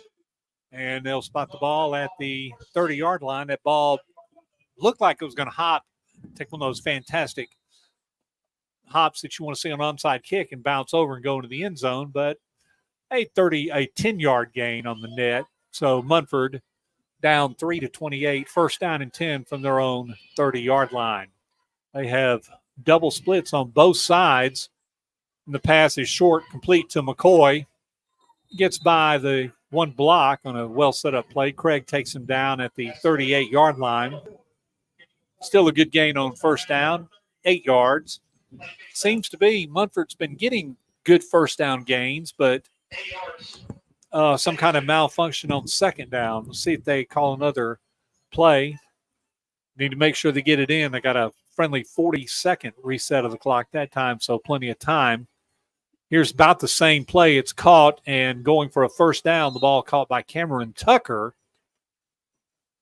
It's a bubble screen, and the lead blocker is getting the opening tackler, and 2 straight plays, about 6 to 8 yards on each one, and Lions have a first down at their own 42-yard line. 3 minutes, 17 seconds and counting. St. James up 28-3, and it looks like they've got a favorable situation here. They've got the same lineup, and we'll see if St. James adjusts accordingly. See if the same play is run. It's a low snap. The ball again thrown the same way, but Perry knocks the receiver out of bounds, McCoy. Yeah, I think the snap kind of threw off the timing of that one because the throw was a little further behind than they wanted to. Allowed Chase to really just kind of close that ground. But give Munford credit. Yeah. You find something that works, Yeah. go with it. And they ran the same play 3 times in a row. That one failed again, though. So they're back to 3 wides on the far side, 1 wide, and the pistol on the ball handed off. And finding room up the middle is Edmondson. He's across the 50-yard line, and he's going to have another first down for the Trojans, or for the Lions, as Mason Craig takes him down in Trojan territory at the 46-yard line. Zukowski had his face mask messed up and had to get a little repair job done by one of his teammates. Lions first down and 10. We're at 2.5 minutes and counting. Munford has no timeouts left. Here's that long pass again, and the ball is caught, and this time they're not going to stop him. Same play to number 28, Austin Wynn, and that time it goes 46 yards for a Munford touchdown. It was exactly the same play they called again. The ball was even more perfectly thrown and one-on-one coverage, and they took the shot, and Wynn converted for the touchdown. Yeah, they have definitely had some good plays. Like you said, they found something that worked. They stuck with it, came back to a good running play, got some good blocking, and really were in a perfect position to take a deep shot. In to attempt the extra point, number 35, Organo. It's good. 2:18 to go. Your score now, St. James 28 and Munford 10. Let's take a break. St. James football on WRBZ. I'm Cliff Meidel, 2-time Olympic athlete in the sport of sprint kayaking. In 1986, my life changed forever when I struck 3 buried high-voltage cables while working on an excavation site. 30,000 volts of electricity blew through my body. I'm lucky to be alive and able to walk again. Accidents like mine can be avoided with a simple call to 811. Accidents can happen to anyone. Know what's below. Always call 811 before digging. Brought to you by Alabama 811. If joint pain or an athletic injury has you out of the game, call the Houston Clinic team at 334-245-6605. Doctors Lee Murphy and Derek Wessner are seasoned healthcare providers working to provide high-quality sports medicine care to the athletes of the River Region. Dr. Murphy is an orthopedic surgeon. His clinical focus is on shoulder, elbow, and knee disorders. Dr. Wessner is a veteran and a no-operative sports medicine physician, specializing in the no-operative treatment of all musculoskeletal conditions. Doctors Murphy and Wessner are part of the Houston Clinic on Taylor Road in Montgomery. We are back, and just in time for another squib kickoff by the Lions. The ball was touched by Cadell and kind of volleyed backwards. Fortunately, it was followed upon by Miles Zukowski before any of the red jerseys had a chance to get around it. Ball down at the 27-yard line, and St. James has 2 minutes and 15 seconds to go with 2 timeouts. Try to push the score back up to a 25-point lead, currently an 18-point lead at 28-10 after the 47-yard touchdown pass. We got Will Blackwell at quarterback. Okay, that's very interesting. And let's see what happens here. Low snap, and the ball is dropped. It is fallen upon by Grant Phillips, but not a good start. Phillips takes the ball, and the ball is going to be back to the 23-yard line. So there's another fumble. St. James fortunate to fall on the ball. Blackwell is in at quarterback. Remember, Perry is having to play pretty much every defensive play, and now Perry looks like he's coming back in for this play. Perry with several of the defenders, most notably Wills Johnson, out. He's having to spend time. And we got 13 seconds to go on the play clock. Second down and looks like about 13 yards to go. Going to see if Perry can find Corley again for another pass. We're down to a minute and a half. St. James doesn't want to give Munford the ball anymore. The ball is to Corley, and he's found room up the middle, 40, 45, 50, wrapped around, and is finally going down at the 47-yard line. That was the quick slant we had a couple games ago. That was the Tallahassee slant. Very nicely done, and St. James now in hurry-up motion. 1 minute, 18 seconds to go. The clock has just now started. 2 timeouts remaining for St. James. Amen and Catchings over here on the near side. Corley and Craig on the far sideline. 1st and 10. Bit of trouble on the snap. There's the pass, and it's caught. Wow. That ball had to have gone off of the back. I think it hit Corley's hands, went off the back of a Lion defender, and Corley came down with it at the 23-yard line. That's a 25-yard gain. Clock has started. We are under a minute to go, 55 seconds. Perry hurries everybody to the line. 1st down and 10 at the Lion 23-yard line. 3 straight great plays. Perry again preparing to pass. Somebody fell down in the middle, and he's going to get taken down. No, he is going to be taken down, but it's going to be a sack of very minimal yardage. Someone alerted him that the fact that a defender was coming from behind him, so there was no chance of a fumble. Ball back to the 27-yard line. Timeout was called by St. James, their second charge timeout. 35.2 seconds to go, and we'll leave it here. J.R. Brown and IT and stat guru Steve Cutler bringing you the game from Munford, Alabama, the second ever visit by a St. James football team to Talladega County. The first one was pretty successful. To Talladega, only about maybe 7-8 miles here to the south. Munford, again, like I said, this is not the first meeting between the two teams. They met in the 2014 playoffs, second round, and Munford was a winner in Montgomery, 42-21 in that game. St. James looking to even the score, this time in region play. Timeout is completed. Looks like it's only going to be about a loss of 2 yards to go. One of the receivers, I don't think it was Corley, it may have been Craig, fell down in the middle of the field, and that messed up the reads. So now we've got 2nd down. Everybody shifting. And look at that, number 62, Charlie Cutler, is in position. And I don't know if he legally could have been or not, but the ball was snapped and a flag was immediately thrown. I don't believe the shifters had been set. So that'll be a 5-yard penalty. We'll move the ball back out to the 29-yard line. The clock had been stopped due to the timeout, so we took a second or two off. 33.1 remaining on the clock. St. James has one more timeout. Munford has no timeouts. It's doubtful they would like to use one here. 2nd down, and now about 18 yards to go for the 1st down. Perry's looking for the end zone, and the pass. There was a defender in the way, and the flag is thrown. It was underthrown, but there was contact. Right. Probably not thrown by the official. You thought would have thrown it, but I don't think there's any question that there was interference there down at about the 5-yard line. 23 seconds remaining. That's an incomplete pass. It'll stop the clock. Pass interference against Munford. That will be half the distance. That is not an automatic 1st down, but it will be a replay of 2nd down. That'll be about a 14-yard penalty. That will move the ball, looks like, to the 16-yard line. It will remain 2nd down, but now it's only 2nd down and 5 yards to go.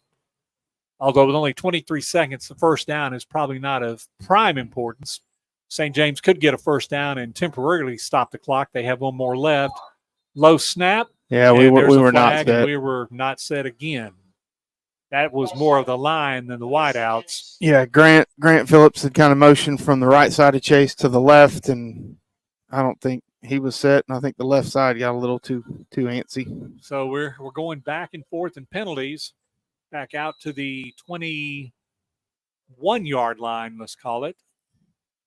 It's 2nd down and 9 yards to go, 21.9 remaining on the clock. St. James probably has time for 3 plays. The blitz is picked up.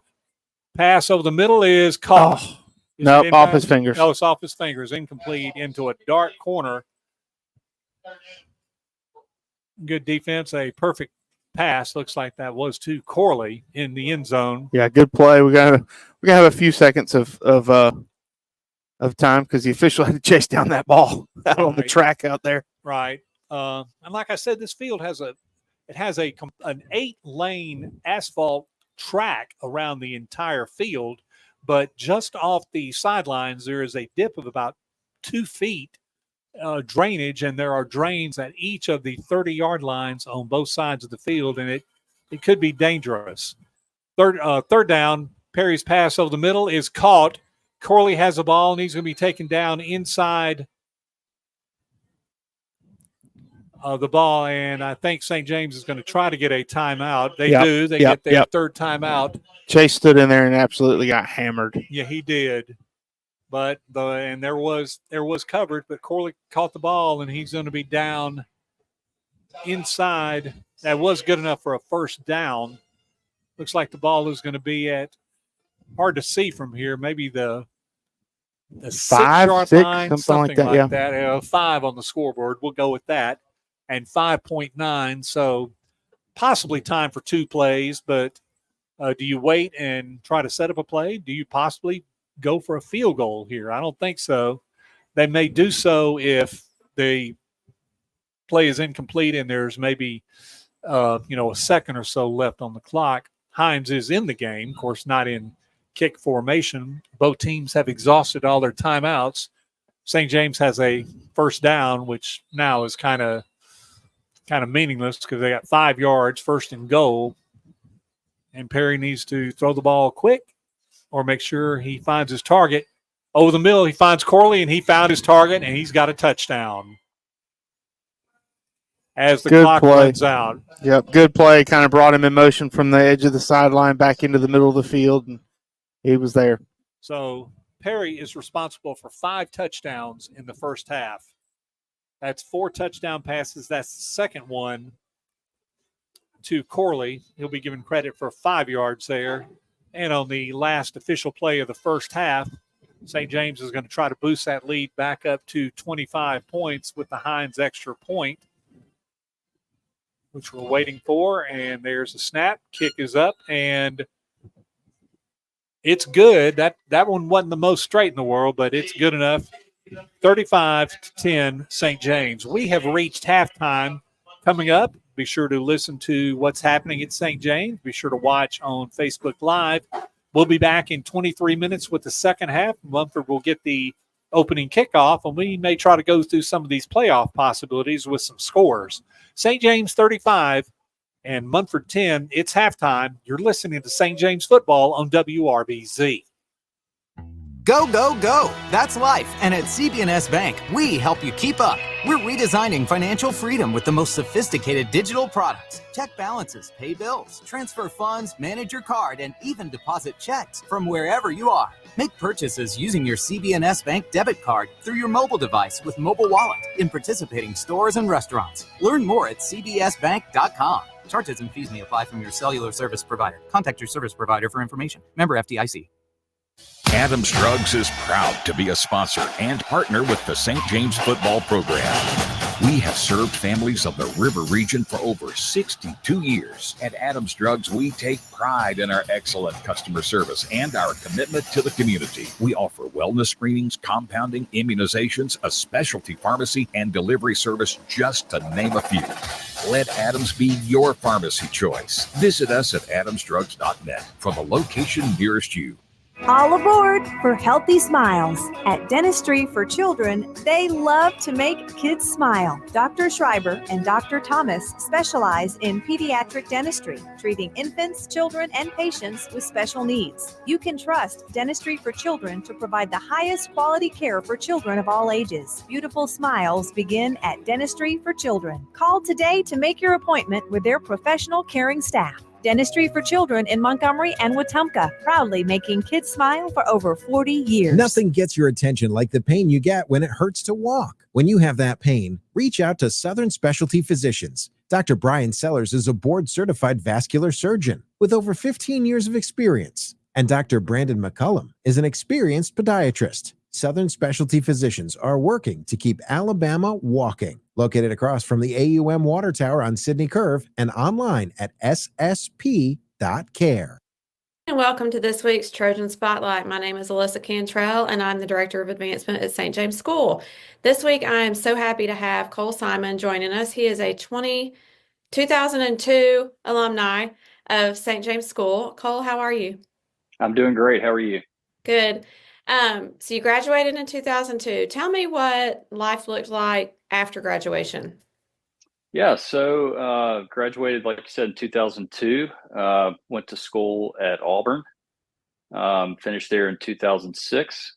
And I have been working as a professional airline pilot since the late spring of 2006. So coming up on 19 years into my career as an airline pilot.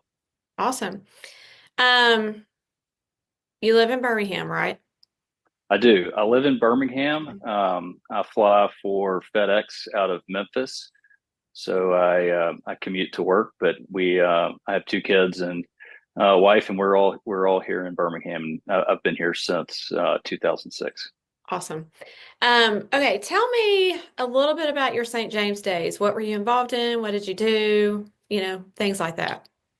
So St. James, to me, I think I was just kind of the all-around student, involved in some extracurriculars outside of school mostly. But, the great thing about St. James was I found that you didn't have to be involved in one particular thing. It's such a well-rounded experience that kind of participated in a little bit of everything and really just enjoyed being a student there. That's awesome. What were some of the extracurricular activities you were involved in? I was very involved with church activities outside of school, and obviously anything St. James related, supporting our different groups, whether it was our athletic programs or, we had a great drama program back then. So there was always something going on at the school and really just enjoyed being able to be a part of all of that. That's great. The drama program is still going strong. In fact, we have our fall play coming up. So in November, and we're really excited about that. Great talented cast. So it's a good one to go support. You have siblings that graduated from St. James as well as a whole bunch of cousins. Yeah, so I've got a younger brother and a younger sister who are both St. James graduates. I had three first cousins who felt more like siblings then and now, who are all St. James graduates, and so now I've got four. We'll just call them next generation cousins that are at St. James, as well as a nephew, and eventually a niece that'll be at St. James, and a stepsister that has two kids at St. James. So we are certainly a St. James family. I'm from Texas, as I mentioned before we got on, and one of the things that we've been at the school since our kids were in pre-K 3, they're in middle school now, and I think the St. James family crosses family lines. It's truly a huge community, and that's one of the things that appealed to us. Talk to me about how the St. James community has played a role in your life. Sure. Well, I'm very fortunate that many of my close friends from my days at St. James are still my close friends now.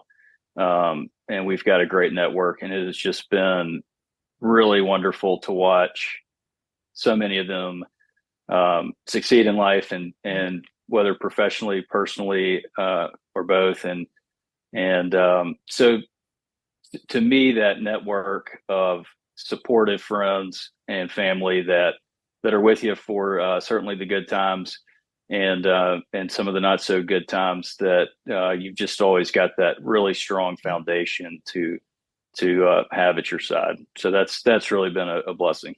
That's awesome.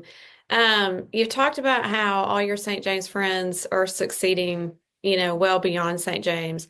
How do you feel like your St. James education helped prepare you for success outside of high school?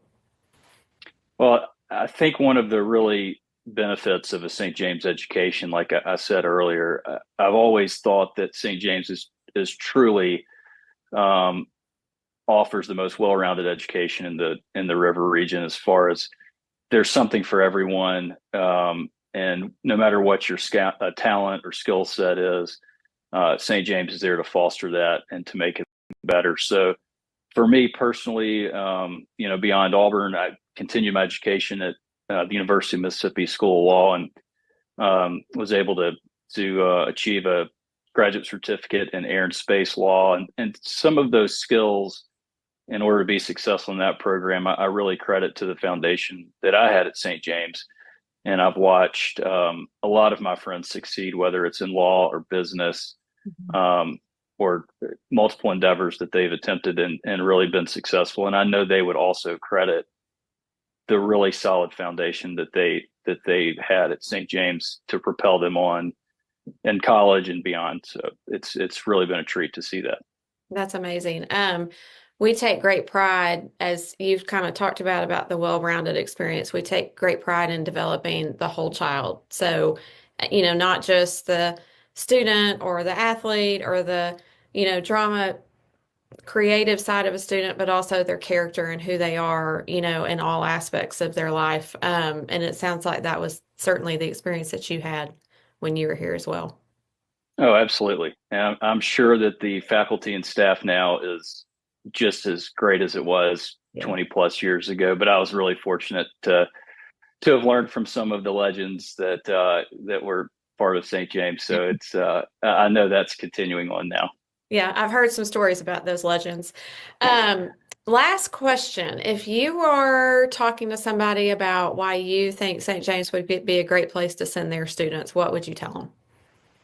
I think it still comes back to, you're sending your child to a place that no matter what their talents are, no matter what their goals or ambitions happen to be. And look, we all know that what we want to do when we're 15, 16, 18 years old may not, we change and grow and develop as people, but St. James is going to foster that really important time in their life and that education in order to set them up so that they are successful later in life at anything they may attempt. That's awesome. Well, Cole, I really appreciate you joining us today. I'll make sure to tell Laura, your cousin, hello, and when I see her in a little bit, and all your, my kids are in classes with Harrison and Hunter, so they, that family you talk about has become my kids' family too here. And we just really appreciate all that your family has invested in the school and does. And I appreciate you joining us tonight. Yeah, it's been my pleasure. Always happy to be back with the St. James family, and go Trojans. Yeah, go Trojans.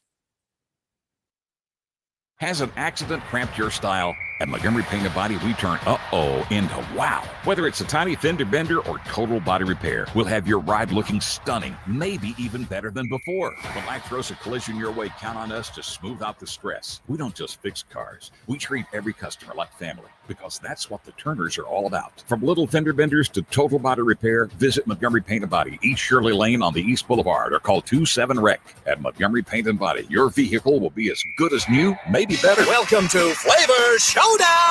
It's time for the lightning round. A snack that's actually a meal. Zaxby's Big Zax Snack? A superhero would have this superpower. Grilled chicken sandwich vision!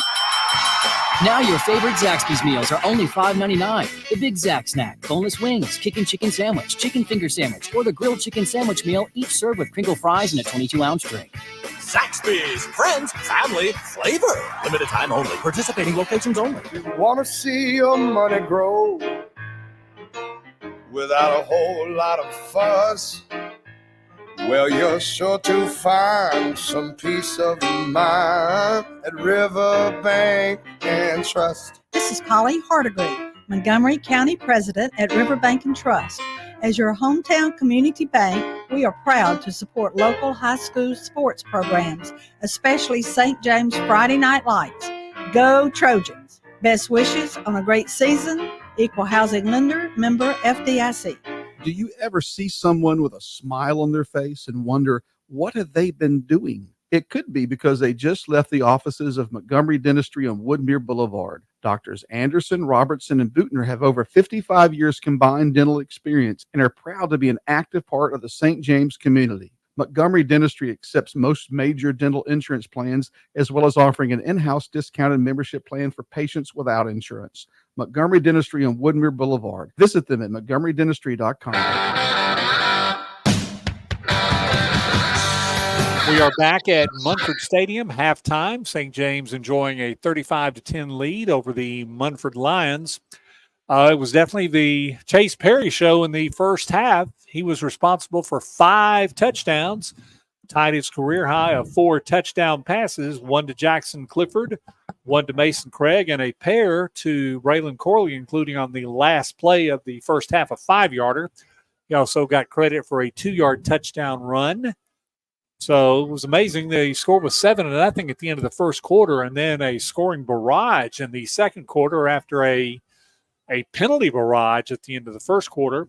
St. James scored 4 touchdowns, and Munford scored a field goal and a touchdown for the 35-10 lead for St. James. Mentioned earlier that this is the last week of region play for 2024, and there are many playoff spots and teams to be determined. Someone figured out that between 4A Region 1 and 4A Region 3, which St. James is a part of, that there are 94 different permutations depending on the way games go tonight and possible tiebreakers come into play that would align the playoff between Regions 1 and 3, which is on the bracket the first weekend of the playoffs. Of course, next week is, quote, week 11, the final week of the regular season, but St. James is due and will receive a well-earned off weekend. Many other teams will play. And then in 2 weeks, the state playoffs will start. Win 5 games, and you're the state champion like St. James did in 2022. The way Region 3 stacks up right now, Tallahassee and St. James both have 5-1 records. Of course, Tallahassee, with the win last week, would win any head-to-head tiebreaker. Hanley and Booker T. Washington are 4-2, and they are playing each other tonight. We'll get a score for that in just a minute. Bullock County, which is 3-3, still has a chance to get into the playoffs, and they have a very surprising win perhaps over BTW.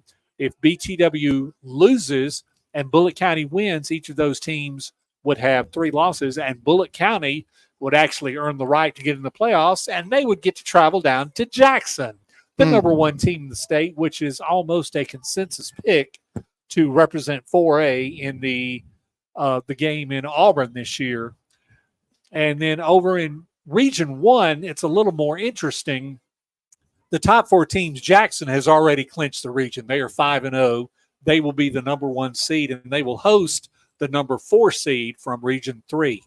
St. Michael Catholic, that I believe is the school that Philip Rivers, ex-San Diego coach, is coaching at now. They are 4-1, second in the region. Their only loss was to Jackson. And then the Orange Beach Makos, and if you heard this name before, the Mobile Christian Leopards are 3-2. And W.S. Neal is kind of in the same boat that Bullock County is. They are 2-3, but they have a chance to make it to the playoffs. St. James is familiar with them in past playoff history. In Region 1 tonight, Jackson and Orange Beach are playing. That's obviously a bigger game for Orange Beach. If they could win, that would clinch a playoff berth for them. And St. Michael's favored over Mobile Christian. They're playing each other. Imagine that. Mobile Christian has kind of taken a fall from their good season in 2022 and their championship season in 2023. They are 3-2, but they're only 3-5 overall.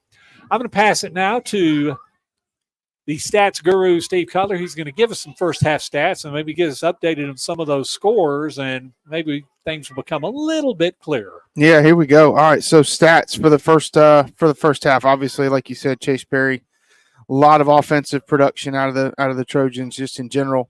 15 carries overall, 74 yards, 1 touchdown that breaks up to Grant Phillips. 10 carries, 69 yards. Chase Perry, 3 carries, 5 yards, and that touchdown on a little tush push. Pruitt Connor, Braylon Corley, both with a carry, but no yards. Chase Perry had the only I guess quarterback of record because the only one that threw. Will Brackwell did get in, but I think it was a running play or a busted play. But fumble, yeah. But Chase Perry, 13 of 21, clearly his best year, best night of the year for sure, best half for sure. 262 yards and 4 touchdowns, like you said. And it spread the ball out. Like Coach said in the pregame show, we're going 4 wide, which is something we haven't done this year. And it's definitely changed some things, open up some playing, some throwing lanes. We got Braylon Corley with 6 catches on 7 targets for 131 yards and 2 touchdowns. Mason Craig, 4 catches on 6 targets, 71 yards and a touchdown. Grant Phillips, 2 catches, 2 targets, 26 yards. And Jackson Cliver with a 1 catch, 23 yards and a touchdown. So, I mean, you add it all up and you go, I like that offense. So as you said, when I had to get a calculator out, that's always a good thing for a half. Absolutely. Either a very good thing or a very bad thing. Yes. On which team you're I don't focus too much on the opposing stats, so I'm worried about that. Right, which I tend to do. And remember, we also got to give credit to Grant Phillips. Once again, like a few weeks ago, that fake punt. Yep. I mean, that run, that seemed to snap the offense because it was rather both teams were lethargic in the first quarter, especially Munford. They ran 3 drives and went backwards 3 drives. St. James did get the 1 score, but it was amazing again. It was 7 points scored in the first quarter, and then the Trojans scored 28 and Munford scored 10, so 38 points scored in the second quarter. There's no telling what the third quarter will be. Munford will get the ball. We still got about 5 minutes until halftime, 2 minutes until the 3-minute warm-up time. Neither team has made it back to the field yet. St. James had about a 300-yard walk on a little gravel road up to what is the Munford Middle School Gymnasium. That's serving as their locker room tonight, and Munford had about a 30-yard run into their building right behind the north end zone. I got the scoreboard pulled up for some of these scores. Okay. Let's see, Class 4A. We'll do some regional ones first. Cleburne County and Bullitt County. Bullitt County is up 21-6. So I think you said if Bullitt County wins, they have a chance. Wins, yes, and Booker T. Washington loses, Bullitt County will be in the playoffs. So there we got that. The second time in school history. Oh, absolutely. Kind of as predicted, Tallahassee and Talladega. Tallassee's up 41-0 at half. Right. Kind of predicted that one. Would have seen that one coming. They're getting hot at the right time. Yep. So kind of looking at potentially some opponents. Let's see. Jackson, as you said, they're 55-0 over Satsuma in the third quarter. St. Michael's Catholic and Orange Beach are playing tonight. St. Michael's Catholic is 28-7 at half. Mobile Christian and W.S. Neal are at half as well. W.S. Neal is up 20-12. Oh, I may be mistaken, but I think I read if Mobile Christian loses tonight, they will not qualify for the playoffs. I mean, who would have thunk after the last 2 years? Yeah, I mean, obviously a team we've seen a lot of. Right. And the other nice maybe to have them at home for a chance. Yeah, absolutely. But let's see the last one in Region 3. We got Hanley and Booker T. Washington at halftime. Booker T. Washington 26, Hanley 21. That's the kind of game we expected there. Yep. We just exhausted our 20 minutes of band time. The Hanley band was on the field, so it'd be 3 minutes of warm-up for both teams. So let's take a 2-minute break. Thanks again to all of our wonderful sponsors. Let's get 2 minutes worth of them in here. It's halftime. St. James 35 and Munford 10. You're listening to St. James football on WRBZ. A fire can spread through your home or business in less than 2 minutes. That's why it's important to think ahead and have the proper fire protection installed before it's needed. Brendel Sprinkler Company can inspect your current system and help make sure that you have the proper equipment when it's needed. Brendel works in new construction, existing homes, and renovations. They not only want to help extinguish fires, they want to save lives. Since 1960, with over 5,000 successful installations. Find them online at brendelsprinkler.com. Has an accident cramped your style? At Montgomery Paint and Body, we turn uh-oh into wow. Whether it's a tiny fender bender or total body repair, we'll have your ride looking stunning, maybe even better than before. When life throws a collision your way, count on us to smooth out the stress. We don't just fix cars. We treat every customer like family, because that's what the Turners are all about. From little fender benders to total body repair, visit Montgomery Paint and Body, East Shirley Lane on the East Boulevard, or call 27-REC. At Montgomery Paint and Body, your vehicle will be as good as new, maybe better. Welcome to Flavor Showdown. It's time for the lightning round. A snack that's actually a meal. Zaxby's Big Zax Snack? A superhero would have this superpower. Grilled chicken sandwich vision! Now your favorite Zaxby's meals are only $5.99. The Big Zax Snack, boneless wings, kicking chicken sandwich, chicken finger sandwich, or the grilled chicken sandwich meal, each served with crinkle fries and a 22-ounce drink. Zaxby's, friends, family, flavor. Limited time only. Participating locations only.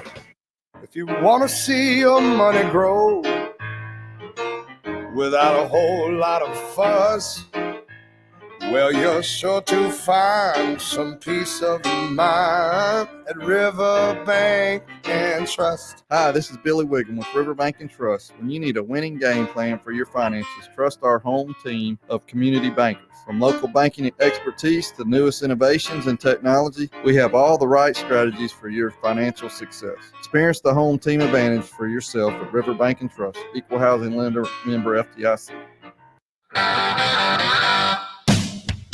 We're back at Munford Stadium. Less than a minute remaining in the halftime. Both teams have made it out to the field. St. James warming up. We see that Max Ward is getting a little time at quarterback long snaps back to Chase Perry.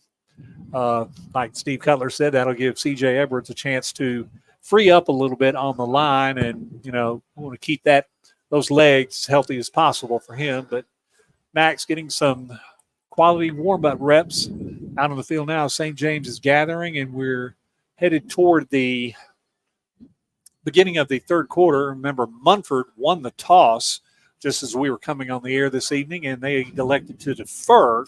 So St. James will be kicking off, and we'll see which end they go from. Like I said, it was a scoring whirl at the end there.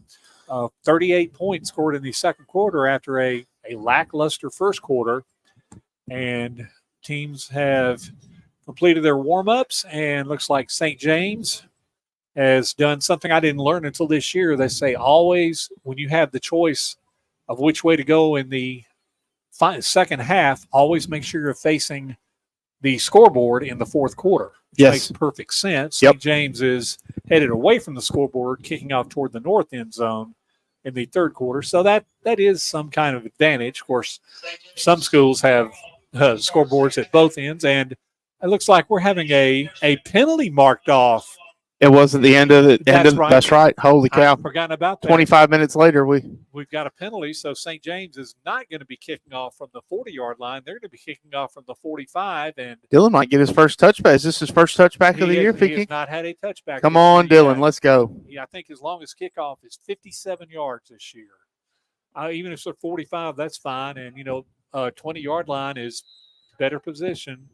If he kicks it like he has been, a touchback will be no problem. There's the kick, and it is going well into the end zone, lands about 6 yards deep, and we have our first touchback by Dylan of the season. That'll give Munford first down and 10 at the 20-yard line, and I'm sure the referees have said something to both coaches. He said things got better there, but let's I was just keep the thinking mouth to a minimum. Yeah, just thinking the halftime message for Coach Blackwell is probably, hey, I like the first half. Let's do a little bit more in the second half. But let's just play football. But do it a little more Let's quietly. play football, and we'll find a bus ride home. That's right. And I know that's something they'll be looking for with almost certainly a home playoff game in their midst. First down and 10 from the 20-yard line. Lions a little bit of a low snap. The ball handed off to Edmondson. He's got room on the far sidelines. He plays the St. James playoff left guard and has wide room out across the 30 to the 34-yard line, and that's the first down conversion by Munford all night. They pick up 14 yards on first down. St. James can't afford to let up on that last drive as quickly as Munford scored, and they are showing tempo. This time the ball is faked and kept Good play, by Max Nichols. Ward. Max Ward, who got that snap in, still is playing up the middle and good play. It's takes kind of down, and that was almost a bad sign. The St. James players were calling over to the Munford sideline. Yeah. That's never a good sign. The Munford player did get up. That's number 72, Trey Huddleston. That was a really good, just kind of a read option. We had good containment on the outside, Will Wright, and Max was there to stuff it. He quarterback made the right decision of handing it off up the middle, but we were there for it. That was a good play. Play gained about 1.5 yards, maybe 2 yards, 2nd down and 2. Here's a little bubble screen. It's backwards and caught, and making some yardage, Darian McCoy. He's going to take the ball forward across the 40 to the 43-yard line. That's going to be about maybe a 6-yard gain. It's going to be 3rd down and short, maybe 1.5 yards at the most. Munford has definitely picked up the tempo. They've got 8 men on the line of scrimmage, and now they shift everyone. Still, now 7 men on the line of scrimmage. There's the handoff to Edmondson. He's going to go around, and he's got a 1st down. He is into Trojan territory. He's got one to beat, and he beat him. He's going to go the distance. 57 yards, touchdown, Munford. Yeah, just lost containment on that one. They did a heavy set on the left side, and we fell for it. And I don't know if we shifted or didn't have enough bodies over there, but we had no containment. So, St. James had a 25-point lead, but it's obvious now that we can see that Munford could score, in a heartbeat like that. And 1 minute and 15 seconds into the 3rd quarter, they've cut into the Trojan lead again. 80-yard drive. That extra point, though, was no good. That was shanked to the left. So the score now is St. James 35, Munford 16, 10:46 to go. Let's take a timeout. You're listening to St. James football on WRBZ. When you speak with patients at Just for Grins Orthodontics, you hear things like, the staff is great. My daughter's teeth look perfect. I've been using them for over 2 years, and my service has been nothing short of amazing. Or, my teeth have always made me a little self-conscious. Just for Grins fixed that, and not only do my teeth look great, they make me feel great. If you or your family need braces or Invisalign in a lively environment using the latest technologies with over 3 decades of experience, let's make the smile of your dreams a reality. Visit justforgrinsortho.com. Confidence, experience, credibility. When your family is at stake, you need an attorney who's built a reputation on these 3 words. Katie Steenwinder. Whether it's divorce, custody, adoptions, or child support, Katie Steenwinder. Serving clients from Prattville and Wetumpka to Montgomery and Elba, Katie Steenwinder has developed her reputation with credibility, experience, and confidence. Call the law office of Katie Steenwinder in Montgomery, 262-2844. When your family is at stake, Katie Steenwinder. No representation is made that the quality of the legal services to be performed is greater than the quality of legal services performed by other lawyers. Just had another one of those squib kicks, which actually hit a St. James up man. It dribbled sideways and was fallen upon by Luke Catchings at the 42-yard line. That almost looked on purpose. And there goes, I thought it was throwing a flag. That was a football, the kicked football. We don't need any flags now, so St. James gets good field position. Starting at their own 42-yard line, 1st and 10. Still plenty of time left in this game, and the St. James lead is down to 19. A little trouble on the sidelines. Looks like we've got a broken chain. It has been fixed. Stretch 10 yards, so St. James 1st down and 10 at their own 47-yard line.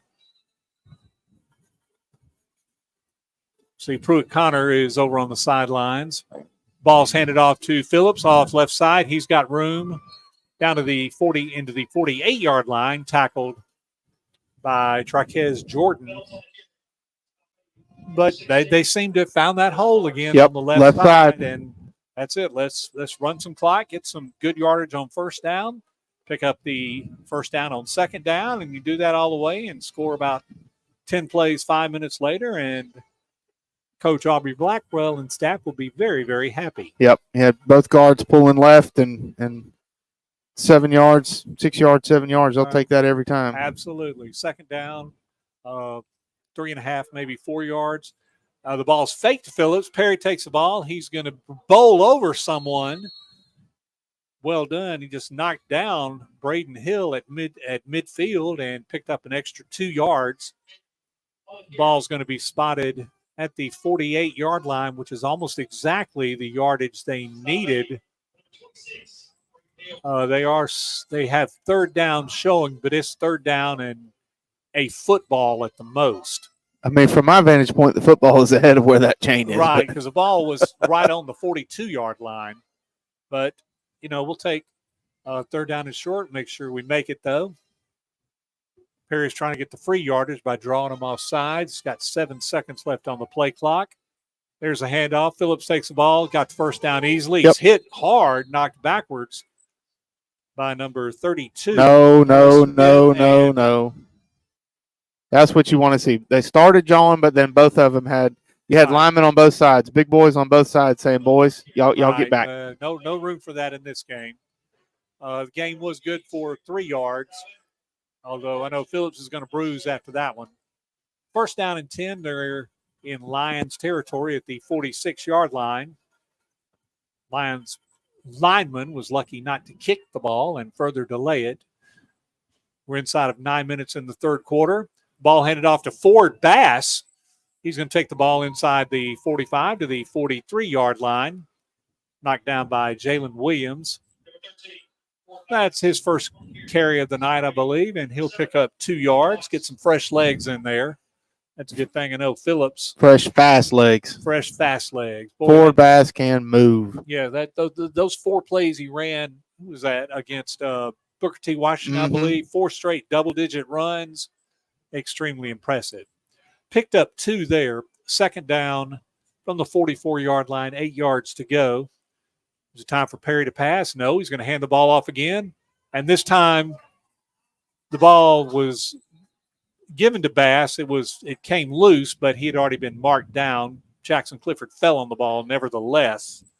But Bass takes the ball, and he's going to lose the yardage he gained on first down, so it's going to be back to 3rd down and 10. Looks like they're just giving Phillips a break on this series. Catchings and Hassel come in. Got Corley in the backfield. 3rd down and 10. We're nearing the midpoint of the third quarter, so good time is being taken off. But it'd be a good time for a conversion, as we don't want Munford with back-to-back scores. Perry to pass, looking for time. He's being chased. He throws the ball away. Grant Phillips was over in the sidelines. He threw the ball away. He was tackled. Yep. And let's see what they do. They're going to call grounding, which is probably the right thing to do. So that's going to be a loss of down all the way back to the 15-yard line, or back about 15 yards. Mm-hmm. And that's going to be back into Trojan territory at the 42-yard line. That's the first pressure of any kind that Perry has had, and that was probably a focal point in Munford's locker room. Yeah, at that time. Coach Blackwell kind of went back to the well again. They were looking for that slant, Braylon over the middle, and they'd bracket it well with a linebacker underneath and a safety up top. They made a good adjustment. So Dylan Hines in for, I believe, his first punt of the night, and it's a good punt. It's going to go wide. It almost hit a Munford player. It's rolling down. It's going to be inside the 20 to the 17-yard line. That's going to be about a 40-yard punt, and Munford is going to take over after going 80 yards on a touchdown drive on their first drive. We'll keep it here as they have the ball at the 17-yard line, 1st down and 10. 7:08 to go. St. James is leading 35-16. Again, a St. James win will virtually assure them of a home playoff game in 2 weeks. We'll know that for sure. Maybe by the end of the night, maybe not, but all we have to do is take care of our business and things will go good. 1st and 10, handoff, and finding room on the outside. They found a hole now. Edmondson takes the ball. He's going to get up across the 20, maybe to the 25-yard line. That's a football player we don't need to get hot. No, because it started off at number 5. Jalen Williams was their running back of choice. They switched over to Edmondson, and he seems to be doing considerably better, finding bigger holes on the outside. That's an 8-yard gain, 2nd down, very tight formation this time, and handoff up the middle, and that's going to gain maybe a yard, probably not enough for a 1st down. Very conservative play, which is good. It chews up 30 seconds of clock. That time it was Edmondson again, and he is going to be stopped for absolutely no gain. That just seems like a wasted play to me, but okay, well, after a few changes of stops, no gain became 2 yards and became a 1st down for Munford. All right, so we're down at 6:18 to go. And Mumford's undergoing. They have 18 players on the field They currently. do. I mean, But they got them have running 30 in every direction. But they have 30 seconds on the clock, so they have plenty of time to set. Let's see, they've got 3, 4 wide, one in the backfield, and they do have 11. There's the ball handed up the middle. They try the right side and get some room. Perry's over there on the stop. Edmondson is going to pick up about 5 or 6 yards, though. Munford's getting the good yardage on first down that St. James was getting in the first half. And I don't know if they've just found something over there. There's been an adjustment of some kind. Maybe they put in a different left guard, a left tackle, number 77, who I don't remember being there earlier. Kendria Murray is on the left side, but they're getting room. Here's second down. The ball is kept, and Good play. there was Tried to- fantastic pursuit. There Tried was to run a little option play, and And- we had the ball carrier and the pitch covered. Right. It would have had to have been a pass for it because the option runner was actually ahead of the quarterback, but it would have been negligible yardage at best. That play loses about 3 yards back to the 31-yard line, third down, and about 7 yards to go. Seems like right now, watch out, we got number 28 here on the far sideline. There's a short pass on the near sideline, and that's going to be taken Good down. play, Braylon Corley. That's number 3, Edmondson, and he's taken down by fellow number 3, Corley. Braylon just absolutely fought through that block. And Connor gave him some help, too, fighting through his man as well. So there was no chance that play developed. Another loss of about 2 yards, and it will be fourth down, and we'll see a rare Munford punt. Well, maybe not. Let's see. It looks – would they be going for it? It looks as if they may be. They send a player off the field. This could be a quick kick. He's pretty Could deep well for a be. shotgun. Nope. Nope. He's going to take the ball. And He's trying to run it. And the pass is too low, incomplete. Good play. Pass was intended for number 28. Their touchdown scorer win, but there was great coverage. That was by Jacob Cadell. Corley was in the neighborhood as well.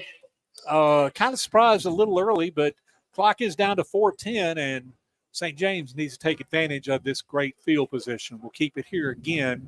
St. James first down and 10, deep in Lion territory. Ball spotted at it's at the 29-yard line. The scoreboard has it on the other side of the 30, but we're headed leftwise toward the north, 29 yards, and Perry has the ball on first down. Pass complete to Craig. Gets behind the block of Corley. He's brought down from behind. Number 99, Kelvin Castleberry, going all the way across the field to make the tackle. The bubble screen gets a short gain, but the clock continues to run up to the 27-yard line, so that'll be a 2-yard gain. It'll be second down and 8. 3 minutes and 45 seconds remaining in the third quarter. St. James up 35-16. Yeah, that quick little out's almost just an extension of the running play, of the running game. Phillips back in, the running back, and Munford comes to the line like they're showing pressure. Perry's going to try to pass, and Good he does play. so. Dylan Hines has the ball. It's a short pass. He's going to make positive yardage out of it, not quite to the first down, but a great call against what looked to be an all-out blitz. It's going to be down to the 22-yard line, so that's about a 6-yard gain. It will leave third down and 2.5 to 3 yards, very manageable. Give the line some credit. They all picked up a man. Grant Phillips picked up and got a blitzer. There was still a man coming free because we were outnumbered. Right. But it was a good hot route to Dylan. Exactly. You Everybody don't know if stayed- he was ever in the intended to be a receiver at that point, but Yep. he found himself open, and Perry tossed an easy pass to him, and we got third down and 3. Perry, a weird flip, but it gets to Braylon Corley. How he caught it was fantastic. He took it down, and I don't know why everybody's complaining. If it was forward, it was still behind the line of scrimmage. It looked back. I mean, it looked like almost like an option, but Chase didn't move like an option. It was just a delayed pitch out to the side. Exactly. So we can't give that credit for a pass, but it's good enough. It gets down inside the 15 to the 13-yard line. I didn't see any indication of holding or anything No. like that. The Munford's sidelines and the fans were kind of upset about something, but all is good. St. James first down and 10. Clock continues to run from the 16-yard line, let's call it. The ball handed off and going down in the backfield. Ball was handed off to Phillips. That time, number 7, Gatlin Watts, one of the seniors honored tonight, plugged up that play that's been so profitable for St. James, and Phillips was tackled back in the backfield. Yeah, give them 20-yard line. Give Mumford a little credit. They've kind of couple plays they've secured that left side where we were running earlier, and then the slant up the middle to Braylon, they bracketed it and forced the grounding on the last possession. So they've made some good adjustments. Let's see what Coach Blackwell can do. That's right. Second down and 14 yards to go. We've got about a minute and a half to go in the third quarter. So it's a quickly moving quarter compared to the score at will that the second quarter was. Perry's looking to pass. Oh, and we got holding there. It is called. He's going to throw the pass. It is caught and out of bounds, but there's actually flags on both sides of the field, a very blatant holding call and probably a good one because Perry would have been crushed. Penalty will be a 10-yard mark-off. It's behind the line of scrimmage, so we'll see they will mark it off from the line of scrimmage, which is the 20-yard line. That'll be moved back to the 30. It will remain second down, but it's going to be second down and probably 22, 23, 20, maybe as many as 25 yards. While they're kind of figuring that out, let's see. Keep an eye on these scoreboards. W.S. Neal 26, Mobile Christian 12. Wow, so that one has that's direct implications on St. James. And it would be W.S. Neal, if they would win that game, they would almost certainly play at Tallahassee, which would leave Orange Beach a possible opponent for the Trojans. That's one of the 94 chances. Third down, Perry's pass over the middle. Oh, and he is taken down, and there's a return flag. Who's that? That was Dylan Hines, who had gotten past his receiver, and he was grabbed by Williams. Might have been a hair overthrown, but the flag has to be thrown. Right. He was just tackled. No question. Yeah, he was tackled. So it'll be a 15-yard penalty. It's on the 30-yard line, so it will be 15 yards / half the distance. That is not an automatic first down, but the play, which it was take second and 25, will go to second down and 10, which is a huge improvement. 42 seconds remaining in the third quarter. Second down now 10 from the 15-yard line, 10 yards to go for a first down, 15 yards to go for a touchdown. And Perry perhaps looking to throw his 5th touchdown pass, which would tie a school record. Ball handed off to Phillips. He's taken down at the 16-yard line for a slight loss. That was more of a delay play. Number 10, Jacob Borden, had the stop. The play loses actually 2 yards back to the 17, so it's going to be third down and 10. The play clock did not start, and St. James is going to opt not to run another play, which is good. That'll be the end of the third quarter. St. James failed to score, but they still hold a 35-16 lead. We'll take a break. Headed into the fourth quarter, you're listening to St. James football on WRBZ. If you're looking for commercial real estate, Moore Company Realty is your go-to choice. The experienced team has a deep understanding of local markets and can help you find the perfect commercial property for sale or lease. They also offer comprehensive commercial property management services to ensure your investment is well taken care of. Their expertise and dedication to client satisfaction has allowed them to thrive for over 130 years. Find out more at moorecompanyrealty.com. Has an accident cramped your style? At Montgomery Paint and Body, we turn uh-oh into wow. Whether it's a tiny fender bender or total body repair, we'll have your ride looking stunning, maybe even better than before. When life throws a collision your way, count on us to smooth out the stress. We don't just fix cars. We treat every customer like family, because that's what the Turners are all about. From little fender benders to total body repair, visit Montgomery Paint and Body, East Shirley Lane on the East Boulevard, or call 27-REC. At Montgomery Paint and Body, your vehicle will be as good as new, maybe better.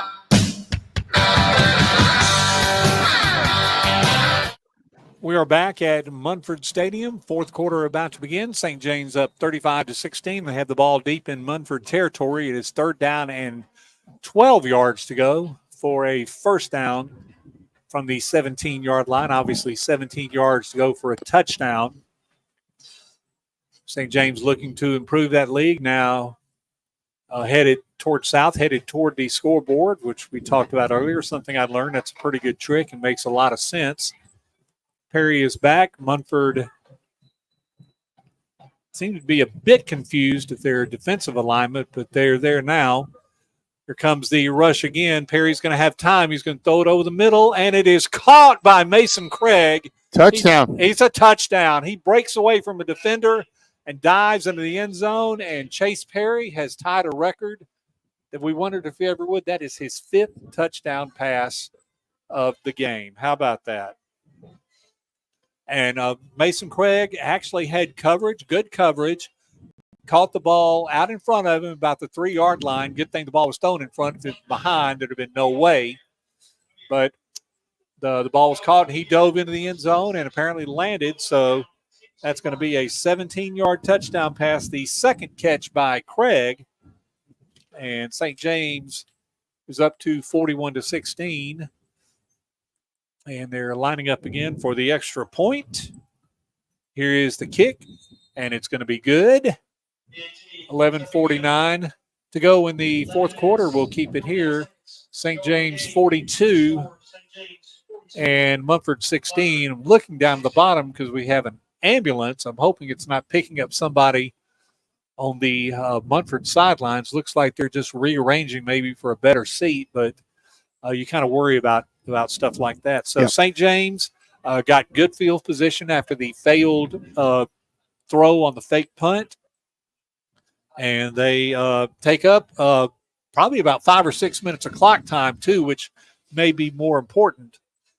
And they now lead 42-16 with this suddenly dangerous Munford offense. Got to give the line credit there. I mean, Munford has chosen for a while there, right before the snap, they didn't have any linemen with hands on the ground, and then they finally come into position and they're bringing the house. They're trying to get Chase off his feet. Right. But they held in long enough, and he had an open man and good throw, good catch. With the exception of the grounding play, I don't know if he's been touched or not when he's thrown the ball. And that's going to put him up near 300 yards, which would, I mean, if he gets a few more passes like that, would certainly be a career high for him. 287, according to this amateur statistician. Oh, that sounds good to me. Hines to kick off. He's going to kick it deep, and good the kick. ball is, down to the 4-yard line. Let's see if we can get a stop. Not immediate. Oh, the ball comes Ball's loose. on the ground. And who's got it? Oh, it looks like it might. May have it, but the ball was ripped out, bounced forward, and Munford did fall on the ball. It came flying out, and I think it hit a St. James Trojan in the leg and kind of went back to the red jersey. Right. It was actually recovered by number 0, Jordan, who was one of the up men. But that'll cost, I don't know, a few yards. But Munford will have the ball 1st and 10 at the 28-yard line. Quick scoreboard update real quick. Still 41-0 Tallahassee. Still 26-12 W.S. Neal in the fourth quarter now. All right. Be a big win for the Fighting Eagles if they could get that one.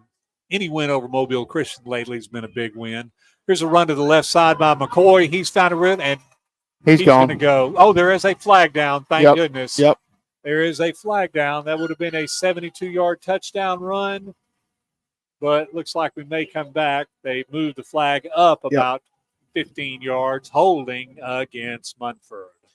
That is a player they were talking about, that he's a very good football player that's going to play the next year or next level for sure. And we're seeing why. He can move, and he got to that corner very, very fast. Very fast, but of course maybe that's why, because somebody on that side was pretty well stood up. We might have to shut this window if we catch too much crowd noise. They're not approving of that call, but very rarely are they. Very rare. The penalty was 10 yards downfield, so it's actually going to be where the first down marker was, and the 10-yard penalty is going to move the ball back to exactly the same place where it just started. So that was just 30 seconds of limbo. Ball back to the 28-yard line. It's going to be first down and 10 again. And like I said, Munford now has proven they can score on a dime. They've got that conservative look play again. 1st and 10. Ball handed. They're going to the right side. This time Clifford forces it up the middle, and there are more tacklers available there. Number 72, John Ashton Dollar, making a good stop there. Got something in his cleat, may have to go on the field, or may have gotten stepped on. But he's playing in the line. That's a good fresh body. Still about a 5, maybe a 6-yard pickup. Looked like less than that. And Dollar's trying to make it off the field.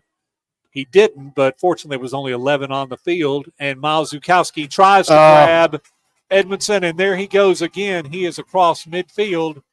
Looks like Zukowski finally ran him down out of bounds, but again, a very, very long run. That was probably a 50-yard run. There's a flag. Oh, and another flag. Right at midfield, just shy of midfield, about the 47-yard line. And now are they waving it off? He's saying no. Oh, they are calling the illegal substitution against St. James because Dollar couldn't get off the field. So that penalty is going to be declined.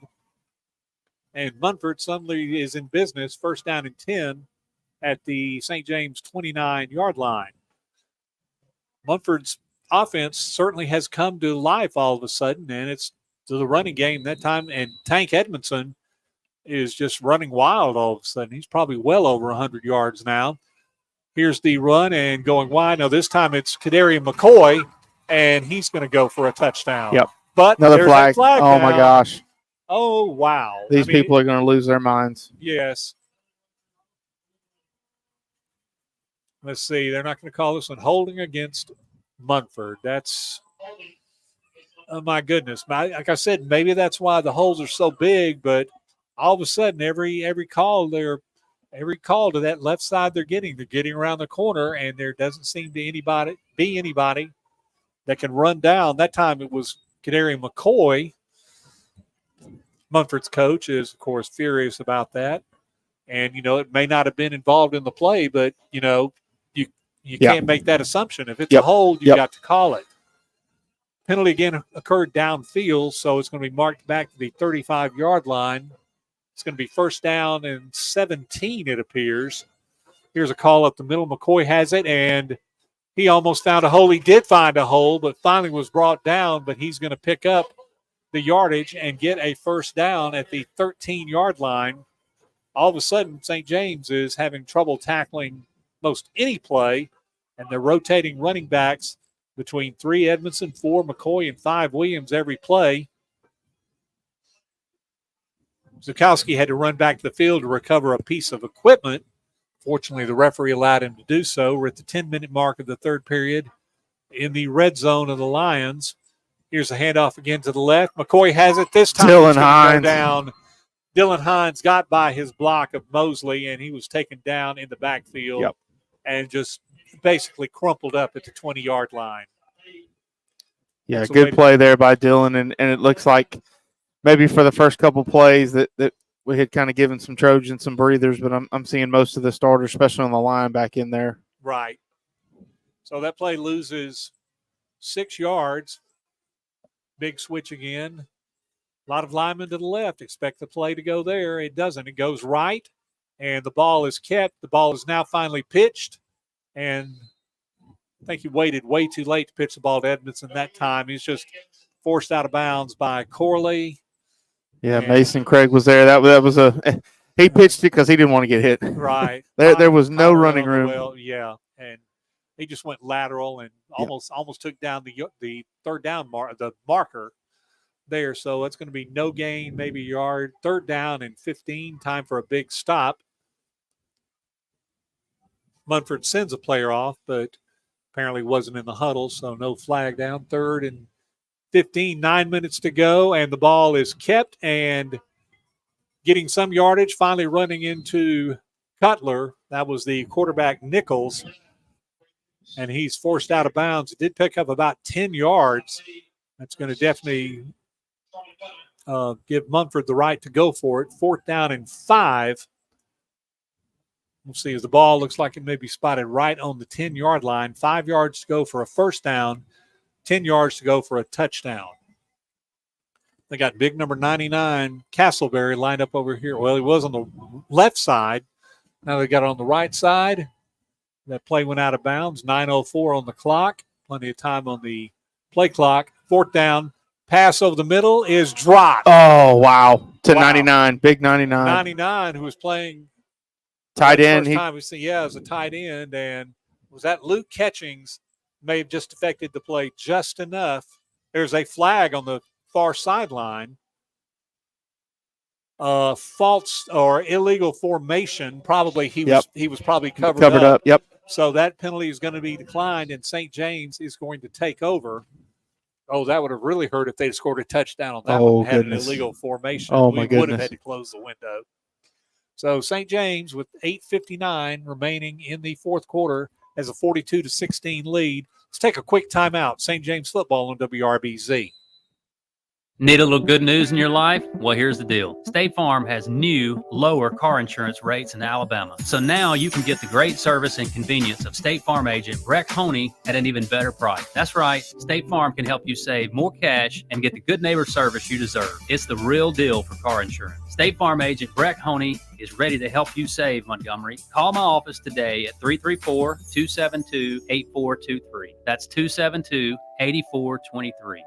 Like a good neighbor, State Farm is there. I've been an athlete all my life, and unfortunately, I know what it means to be injured. I know the value of having the very best care. This is St. James head coach Aubrey Blackwell. The Trojans rely on Encore Sports Medicine care for our most valuable assets, our student athletes. But you don't have to be an athlete to benefit from their expertise. There are 2 Montgomery area locations, one on the Eastern Boulevard and one in Pike Road. Take it from me. I trust Encore Sports Medicine to take care of our Trojans, and you can trust them too. We're back, and Will Blackwell's in his quarterback, and on first down after a high snap, he handed the ball off to Ford Bass, and Bass took off 28 yards and advanced the ball all the way out to the 38-yard line, and a timeout was called by someone. I didn't see which one. I don't even know if they informed us. No. I didn't see a point. Okay, they say Munford called the timeout, and no, well, they marked St. James as calling a timeout on the scoreboard, so we'll go with that. St. James was lucky to get the first down play off, and looks like the Munford coach is saying something like happened at the Tallahassee game last week on the made field goal that the clock had expired, and I don't know if it's just frustration. It's been a long season, and Munford is not a team that's used to having a losing record. Especially this group of seniors, I believe you mentioned, had an outrageous record since they've been together in the 3rd grade.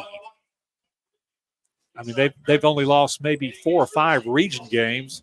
They're 1-5, hopefully on the way to 1-6 in the region this year, and we'll see them again in the region next year. At that time, Bass moved forward at the snap, but no flag was thrown, and it's probably just as well because he is going to be taken down. Well, he wasn't taken down. His progress was stopped at the 35-yard line. So no flag was thrown, but, well, now we're on the far sidelines. There is a flag over There there. is a flag, and yes, correct. Bass did get a running start. Formation. Okay. Yeah, well, they stopped the play, so Yep, it had to be a false start, which it was, which may be a good thing. The penalty is not optional. I mean, you take it, makes it first down and 15. But the clock runs. It's now down to 8 minutes and counting. St. James with a 42-16 lead over the Munford Lions. Second down, 15, ball just outside the Trojan 30. They're in absolutely no hurry. I'd love to run some plays. Blackwell is at quarterback, but snap high. Bass takes the handoff. There was an opening in front, but he decided to cut back in, and the line that tackled him went down to the ground immediately. Number 10, Burton.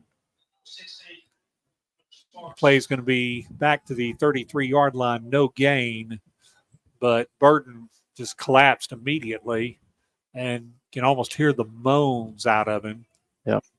He's trying to get up, but they're saying, no, don't. Let's talk about it for a sec. Yep, just hang tight, buddy. Let's check you out. All right. Looking at the scoreboard real quick. Bullitt County's final 35-6 over Cleburne County. Okay, so their hopes are still alive. Yep. And Cleburne County, the team that got walloped by Munford last week, boy, their season did not end pretty. Still in the fourth quarter, 26-12, W.S. Neal over Mobile Christian. All right. So that hangs tight. St. Michael's Catholic still 35-7 over Orange Beach. That's probably a win there. Of Yep. course, the BTW Hanley game now is really important, especially with 32-29 BTW in the fourth. Oh, okay. All right, so now Burton's off the field. It is second down and about 16 yards to go.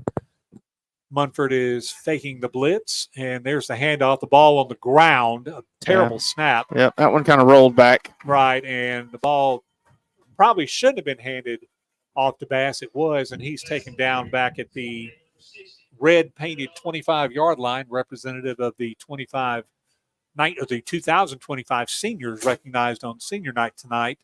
St. James is going backward. It's third down and much. Their ball's on the 20-yard line, and they've got to get almost to the 50, so I'd say it's probably 28 yards to go. Giving Perry a rest because I know he's having to play defense, but valuable time is being chewed off the clock. Down to 6.5 minutes in the third quarter, and St. James up 42-16. And we'll see. We got the clock off with 0. Blackwell's throwing a pass. It's going to be caught and breaking What a away play. and making the first down. Number 18. That's Wilson A-Man. And I tell you what, how about that? Will Blackman stood in there and got walloped by 99. He did get walloped. walloped, and that pass, I mean, it got to him, and it was caught, and A-Man fought and got extra yardage. You probably didn't expect to see that, but what a great play. And St. James somehow, on third down and 28, picks up 34 yards. So we know what play to call next time. Bring That's it right. Blackwell to A-Man on that. Got David Gross and Brendan Stewart, a pair of freshmen over here in. So is St. James going to leave the freshman in for the rest of the game? We'll see. Handoff goes to Bass. He's going to take the ball inside the 40-yard line. Hit Good hard, 9-yard run. goes Good forward run. to the 38-yard line. 26 Braden Hill. Looks like most of the starters are still in for Munford. They're desperate for a stop. They'd love to finish their season with some kind of plus. Of course, they've got another game next week. They're playing at Alexandria, but like I said, a losing record is something this team is not used to. Yeah, I mean, the past 2 plays ago from Blackwell to A-Man, obviously impressive for 2 youngsters. Biggest thing, it keeps the clock. Absolutely. I mean, it's a huge conversion. Now 8-yard gain on first down. Let's keep pushing this ball, boys. Okay, we've got all kinds of new players. Warren Skelly in on the line, 50 Sam Hip. Oh, that time player was taken down. Looked like he might have been grabbed with a face mask. Another high. That was, but they're not going to call it. Was a high grab. Yep, high snap. And once again, got a Lion trying to get down on the field. That's number 60, Devon Elder, who made a big defensive play earlier, saving a touchdown, but he's trying to stay on his feet. Third down and we'll call it 8 yards to go from the Lion 44-yard line. We're down to 4:23. That clock continues to run, and we love it. A-Man's open here on the side, but he's going to get more coverage than he thought. Slow handoff. Ford takes it. He finds room. Cut and back gets to the outside, and he is going to be Got it. whirled forward. Thank you. That's number 60, Elder, we just called. He whirled Bass forward for 3 yards, and that was exactly the amount of yardage needed, and we will continue this drive. And Chase Perry, he of 5 touchdown passes, is getting a well-deserved rest. We just assume not see him again in the rest of the game. Yep. But, let's keep these young ones in. This is going to be our team of the future, and what a great time. We may need them in the playoffs. First down and 10. We're under 3:45 to go. Still 17 seconds on the play clock. Blackwell at quarterback, ball at the 34-yard line, and pretty much sophomores and freshmen in against the Munford starters. This time Blackwell with the keeper goes low, and it's again number 60, Elder, who's going for double-digit tackles on this drive. It may get them, even though he appears to still be hurt, and he's going down this time, and I don't think he's getting up. Gain is for 2 yards, and he looks like he's going to be down a while. Let's take a quick break. St. James 42, Munford 16 on WRBZ. Gulf States Distributing has served the law enforcement, military, and first responder equipment needs for over 40 years. Along with their 100 plus product lines of law enforcement equipment and apparel, they have one of the largest ammunition inventories in the Southeast. Gulf State's well-stocked showroom and friendly staff reflect a hometown atmosphere. Visit them today at 6000 East Shirley Lane. Gulf States Distributing's mission is to provide quality products at competitive prices with exceptional service. Hi, I'm Shelly Nichols. If you see home ownership in your future, the future is now. Helping people get mortgages is what I do at Cross Country Mortgage. I'll help you find the home financing option that's right for you. Go to my website at ccm.com/Shelly Nichols and follow me on social media. Contact me today at Cross Country Mortgage about a home loan. Equal housing opportunity, subject to credit approval, NMLS 430123, company NMLS 3029, NMLSconsumeraccess.org. On the second down play, ball was handed off to Bass, went behind the block of Landon Wiggum on the left side, picked up a few yards. It's going to be 3rd down and 6. We are down to 2.5 minutes remaining. St. James with a 42-16 lead. And Blackwell looking to pass, and he's going to be taken down by 52. Zakayla Leonard. It's the first time we've called him out. Taken down at the 37-yard line. That's going to be a loss of about 7 or 8 yards, but I think the 35 to 40 seconds that's going off the clock is going to be more well worth it. It is 4th down, ball at the 38-yard line. And we'll see St. James may just elect to go for it. We're down inside 2 minutes. A punt is not, going to gain them more than 15 yards or so. And we know what the play to call is on 4th down and 28. Where's Wilson A-Man? He's on the side here. And it's going to be a quick kick by Blackwell. The ball, takes a big bounce. Kick. It's inside the 10. It's going to roll dead at the 6-yard line. Two. That's the 2. Oh, you're right. You're right. Okay.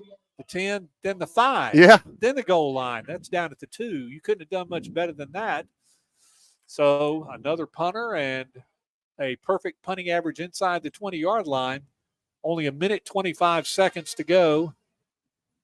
And St. James looks like they're going to finish up with a 6-1 record in the region. I think that drive did exactly what Coach Blackwell wanted. He kept his starters and his juniors and seniors off the field. His freshmen, 8th graders got some valuable playing time and produced yards. Yes. And produced yards. Here's the carry. We don't need a He's out of bounds. Run. Got out of bounds. Stop the clock. Number 11, Luke Robbins, got credit for the stop. And, somebody on the ball boy. got Golly, one of the ball boys just got run over. And he is not getting up. We got all kind of coaches gathered around him. The physical trainer is coming over to the sidelines, and this is going to stop play for a few minutes. I was watching because it looked like they were in danger of running another one down the sidelines. Fortunately, they were close enough to the sidelines where it was an easy push out of bounds. But concern now is on the sideline. And again, the sideline is not flat. It is sloped. There's about a 2.5-foot drop off almost immediately past the line. So it's very simple for somebody to lose control of their footing when they're not running on solid ground. And it looks like a ball boy is going to be one taking the brunt.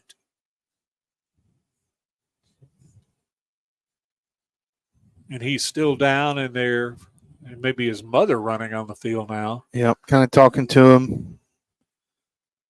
And I'm watching the ambulance that's only about maybe 20 yards away in the end zone, and they have sent both teams to their benches, so this may be a serious episode. 1 minute, 18 seconds. Let's take a final break during the game. St. James 42, Munford 16. You're listening to St. James Football on WRBZ.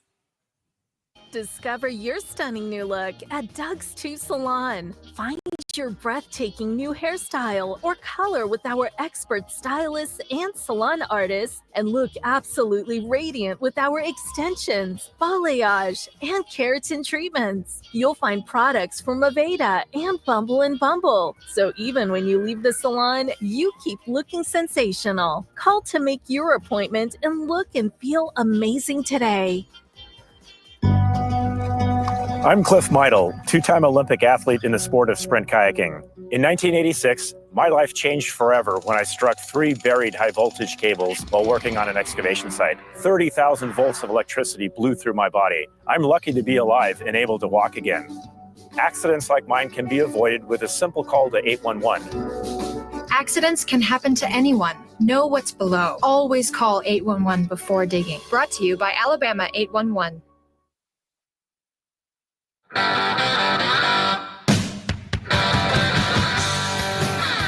We are back here at Munford Stadium, and unfortunately, the game, which was zooming right along, has taken a very unfortunate stop at the 1:18 mark in the fourth quarter after about a 15-yard run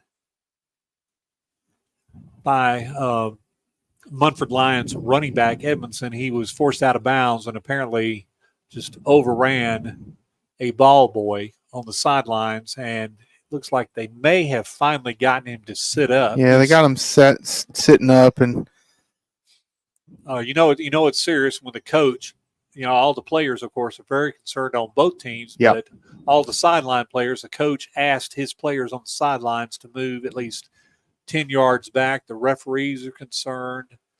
I know St. James trainer offered to come over, but was sent back to the side. And now we have the EMTs coming from the ambulance, which is probably a good thing. A cart is coming out. Well, we got him standing up. And they got him standing up. Standing up. He's bent over, but looks like he may be able to get into the cart, and maybe the EMT can just take a look at him. Getting him stood up is the best thing in the world, but you don't dare speculate. But he's holding his mental. What did you say? He's maybe about 9-10 years old. Yep.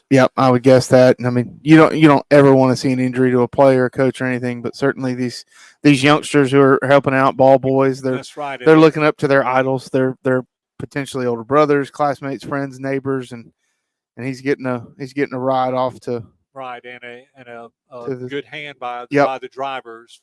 Tell him everything's Yep. okay, and these fans are very well deserving, giving him a huge round of applause. He seems to be sitting up straight now. He was holding his stomach, but he'll have no trouble sleeping tonight. When he gets home to mom and dad, they'll give him a snack, and hopefully he'll see his family doctor if necessary.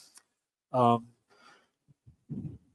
the St. James coaches are on the sidelines getting a rundown of it. They want to make sure that nobody was seriously injured, which is a good thing. They'll go back to the field, and we will go back to play. The clock has restarted. It is first down and 10 from the 15-yard line, a low snap, and the ball is handed off. Again, the sophomores and freshmen are in, mostly on defense for St. James, and that's number 3, Edmondson, who's probably going to have over 150 yards when all is said and done, picking up 6. We're in the last minute of play, 42-16. Here's a run wide, and watch out on the sidelines, and there goes number 4, McCoy, and guess what? It's going to be a touchdown, and do we see any flags? I do not. No. I do not. We do not. An 85-yard touchdown run by Kadarian McCoy, and it's apparent Munford's got the skilled players, and if they can get to the side, St. James doesn't have anybody currently that can run them down. Touchdown with 39 seconds to go, and that increases Munford's score to 22, 42-22. And it looks like the Lions will go for 2 here, which would cut the lead to 18. Giving number 4, McCoy, a break after an 85-yard touchdown. There's a handoff, and breaking a tackle and getting into the end zone is good for the 2-point conversion. That's Edmondson. So that gives Munford 24 points, score 42-24. We'll keep it here 39 seconds, and what'll hopefully be the last kickoff of the game. Yeah, So, getting a score quick. Hanley has found some points. They're up 44-32. So they've scored 15 points. and that's beating BTW. BTW, Remember, yep. BTW, when they came to the St. James game, they were 4-0 and leading the region. Yep. Everybody said. And so they lost to St. James. They lost to Bullitt County last week. And if they lose to Hanley, they're going to be sitting at home in 2 weeks. And Bullitt County will have earned a playoff spot. They'll earn the right to get down and get slaughtered by Jackson, but only their second playoff in, I believe, 67 years of football. Still looking at yeah, absolutely. Still looking at W.S. Neal up 26-12 in the fourth over Mobile Christian. So that one's got to be getting close. Yeah. You just got to wonder about Mobile Christian. They must have graduated a ton of seniors. Okay, we'll see. Looks like the hands team is definitely in for St. James. Number 35, Organo, in to attempt the kick. What we don't need is any kind of recovery. There's the kick. It's that squib kick. It's fallen in the middle of the field and downed immediately. Miles. That's Miles Zukowski yet. Flings the ball back to the sidelines, and Munford still got 3 timeouts, but I really don't see any need in using them because St. James should be able to run out the clock with the ball at the 40-yard line. First down and 10.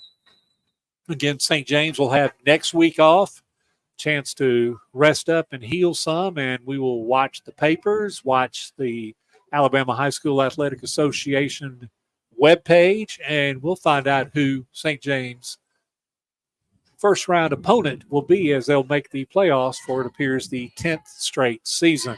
I think our partner, Sonny Brassfield's been watching it, and he's kind of keeping an eye on it. He's going to give us an update on the playoffs here during some of the post-game, but there's a kneel down. Snapped back to Blackwell, and Munford's going to make no attempt to stop the clock, and St. James is going to go to the sidelines, and the clock is going to run. No need to start the play clock. And St. James is going to come out of Talladega County with a pair of wins. This is a 42-24 victory. We're going to total up all the stats as the teams shake hands, and we're going to get together and go over recap of the game, check out those stats, and get ready to hit the bus for the 2-hour ride back to Montgomery through the dark and maybe some deer. We'll be back in 2 minutes. You're listening to victorious St. James football on WRBC. If joint pain or an athletic injury has you out of the game, call the Houston Clinic team at 334-245-6605. Doctors Lee Murphy and Derek Wessner are seasoned healthcare providers working to provide high-quality sports medicine care to the athletes of the River Region. Dr. Murphy is an orthopedic surgeon. His clinical focus is on shoulder, elbow, and knee disorders. Dr. Wessner is a veteran and a no-operative sports medicine physician, specializing in the no-operative treatment of all musculoskeletal conditions. Doctors Murphy and Wessner are part of the Houston Clinic on Taylor Road in Montgomery. Go, go, go. That's life. And at CB&S Bank, we help you keep up. We're redesigning financial freedom with the most sophisticated digital products. Check balances, pay bills, transfer funds, manage your card, and even deposit checks from wherever you are. Make purchases using your CB&S Bank debit card through your mobile device with Mobile Wallet in participating stores and restaurants. Learn more at cbsbank.com. Charges and fees may apply from your cellular service provider. Contact your service provider for information. Member FDIC. Adams Drugs is proud to be a sponsor and partner with the St. James football program. We have served families of the River Region for over 62 years. At Adams Drugs, we take pride in our excellent customer service and our commitment to the community. We offer wellness screenings, compounding, immunizations, a specialty pharmacy, and delivery service, just to name a few. Let Adams be your pharmacy choice. Visit us at adamsdrugs.net for the location nearest you. All aboard for Healthy Smiles. At Dentistry for Children, they love to make kids smile. Dr. Schreiber and Dr. Thomas specialize in pediatric dentistry, treating infants, children, and patients with special needs. You can trust Dentistry for Children to provide the highest quality care for children of all ages. Beautiful smiles begin at Dentistry for Children. Call today to make your appointment with their professional caring staff. Dentistry for Children in Montgomery and Wetumpka, proudly making kids smile for over 40 years.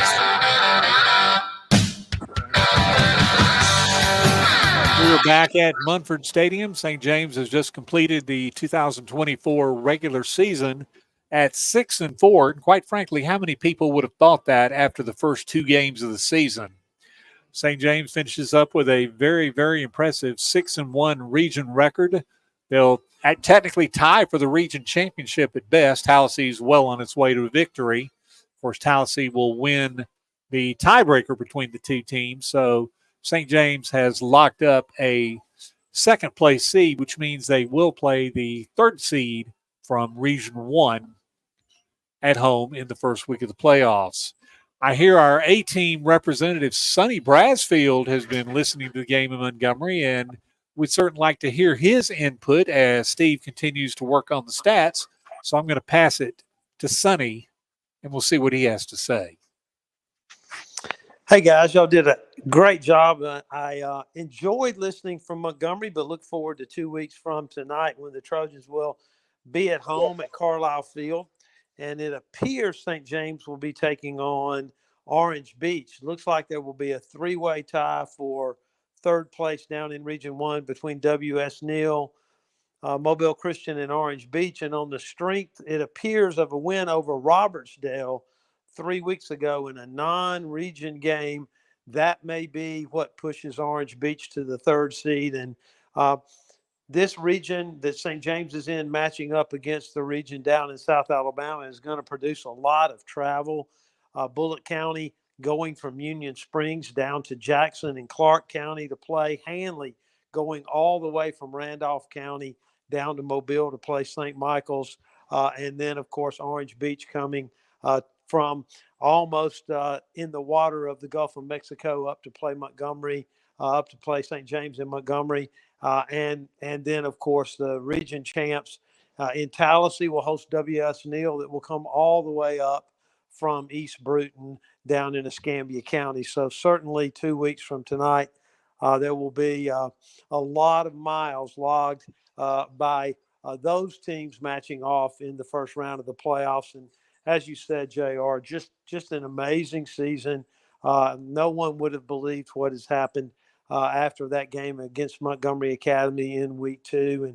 And you did mention something about the region win streak earlier in the broadcast. The win tonight for St. James means the Trojans have won 56 of their last 60 region games. They are 56-4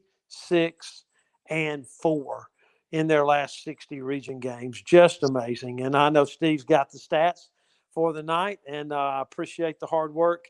And I know everyone listening on WRBZ and on Facebook appreciate it as well. Guys, y'all drive safe. We'll see you in 2 weeks at Carlisle Field.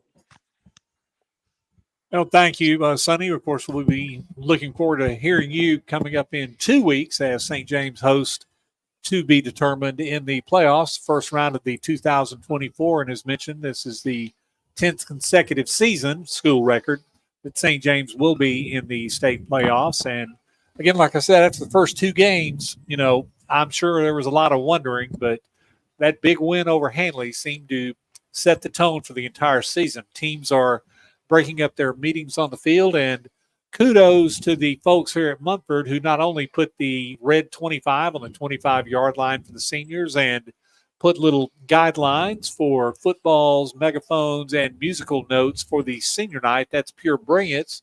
And to further recognize the seniors, the scoreboard is lit up with class of 2025 with 20 minutes and 25 seconds to go on the clock. Well done.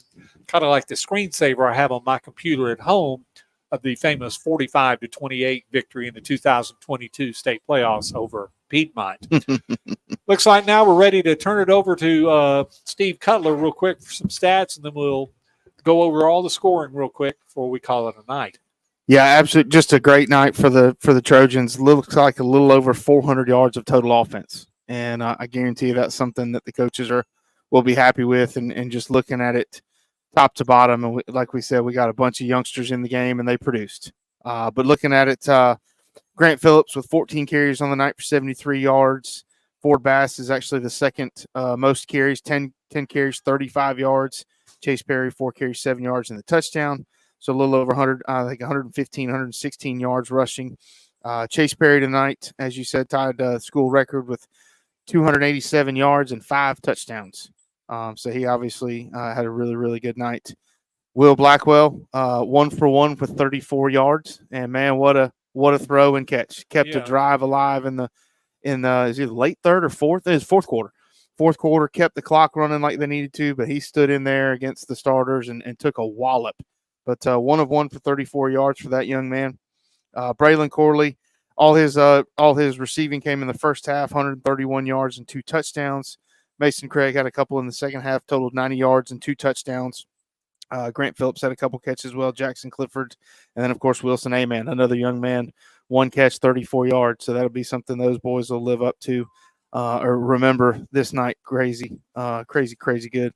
Tackles, obviously, Will Zukowski is all over the field, 5.5 tackles. Mason Craig had 5.5 as well that I had. We had a couple tackles for loss. Dylan Hines had a forced fumble out of Charlie Cutler. So just a really, really good sound game. Not too many missed tackles that we can remember. There are a couple there on number 4. He's electric for sure.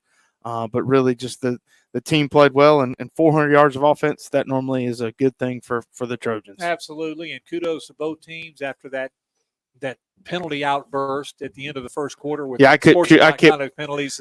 I quit keeping count of those. Yeah, the second half was clean, I think. Yeah. There were some holding penalties that cost Munford some big plays, but no yapping and no mouthing, and that's what's good. You pretty much went over all the scoring plays. Like I said, almost all of the scoring was done in the second quarter. It was 7-0 after the first quarter, and then 35-16 at halftime, and each team only added 1 touchdown. Well, actually, Munford added a touchdown in the third and fourth quarter, and St. James got the Mason Craig pass on the dive into the end zone from Perry on the first play of the fourth quarter, and that was enough. St. James 42, Munford 24. That is going to wrap it up for the 2024 regular season. Again, St. James has a well-deserved off week next week. We'll rest up. The team will rest up. The coaches might go down and do a little spying, for lack of a better word, in case one of their potential playoff team is playing next week, which is a good bet. I'd say about 60-65% of the teams opt to play their last week and having their off week during the middle. Usually it's they don't have a choice. It's just the way the schedule runs. But it's a good time for St. James to have an off week, and we look forward to seeing them back in 2 weeks, playing possibly Orange Beach, possibly playing W.S. Neal, playing at home in front of the crowd, and we'd like to see them, advance to the second round. That I would say that would be no doubt a successful season, considering all the turnovers, the injuries, the youngsters playing on the team, and it'll only make the outlook for 2025 all that much better. Yep. So that is going to wrap it up from Munford Stadium. It's nice and dark, and the field is clearing. I'm J.R. Brown. I certainly thank all of our sponsors. Thank Terry Barber and the staff at Little Engine Broadcasting. Thank everybody that listened in the River Region on the radio at 95.5 FM WRBZ. Everybody around the country and around the world and the universe. Let's go that far that watched on the internet. I hope you saw some interesting sights tonight. Anyway, that's going to wrap it up for us. And did I give Steve Cutler credit? Thank you for all your work. He brushes it off, but he puts this thing together. Trust me. Once again, your final score, St. James 42, Munford 24. We thank you for listening, and you have been listening to victorious St. James football. Good night, everybody. Thank you for listening to tonight's St. James Trojans broadcast.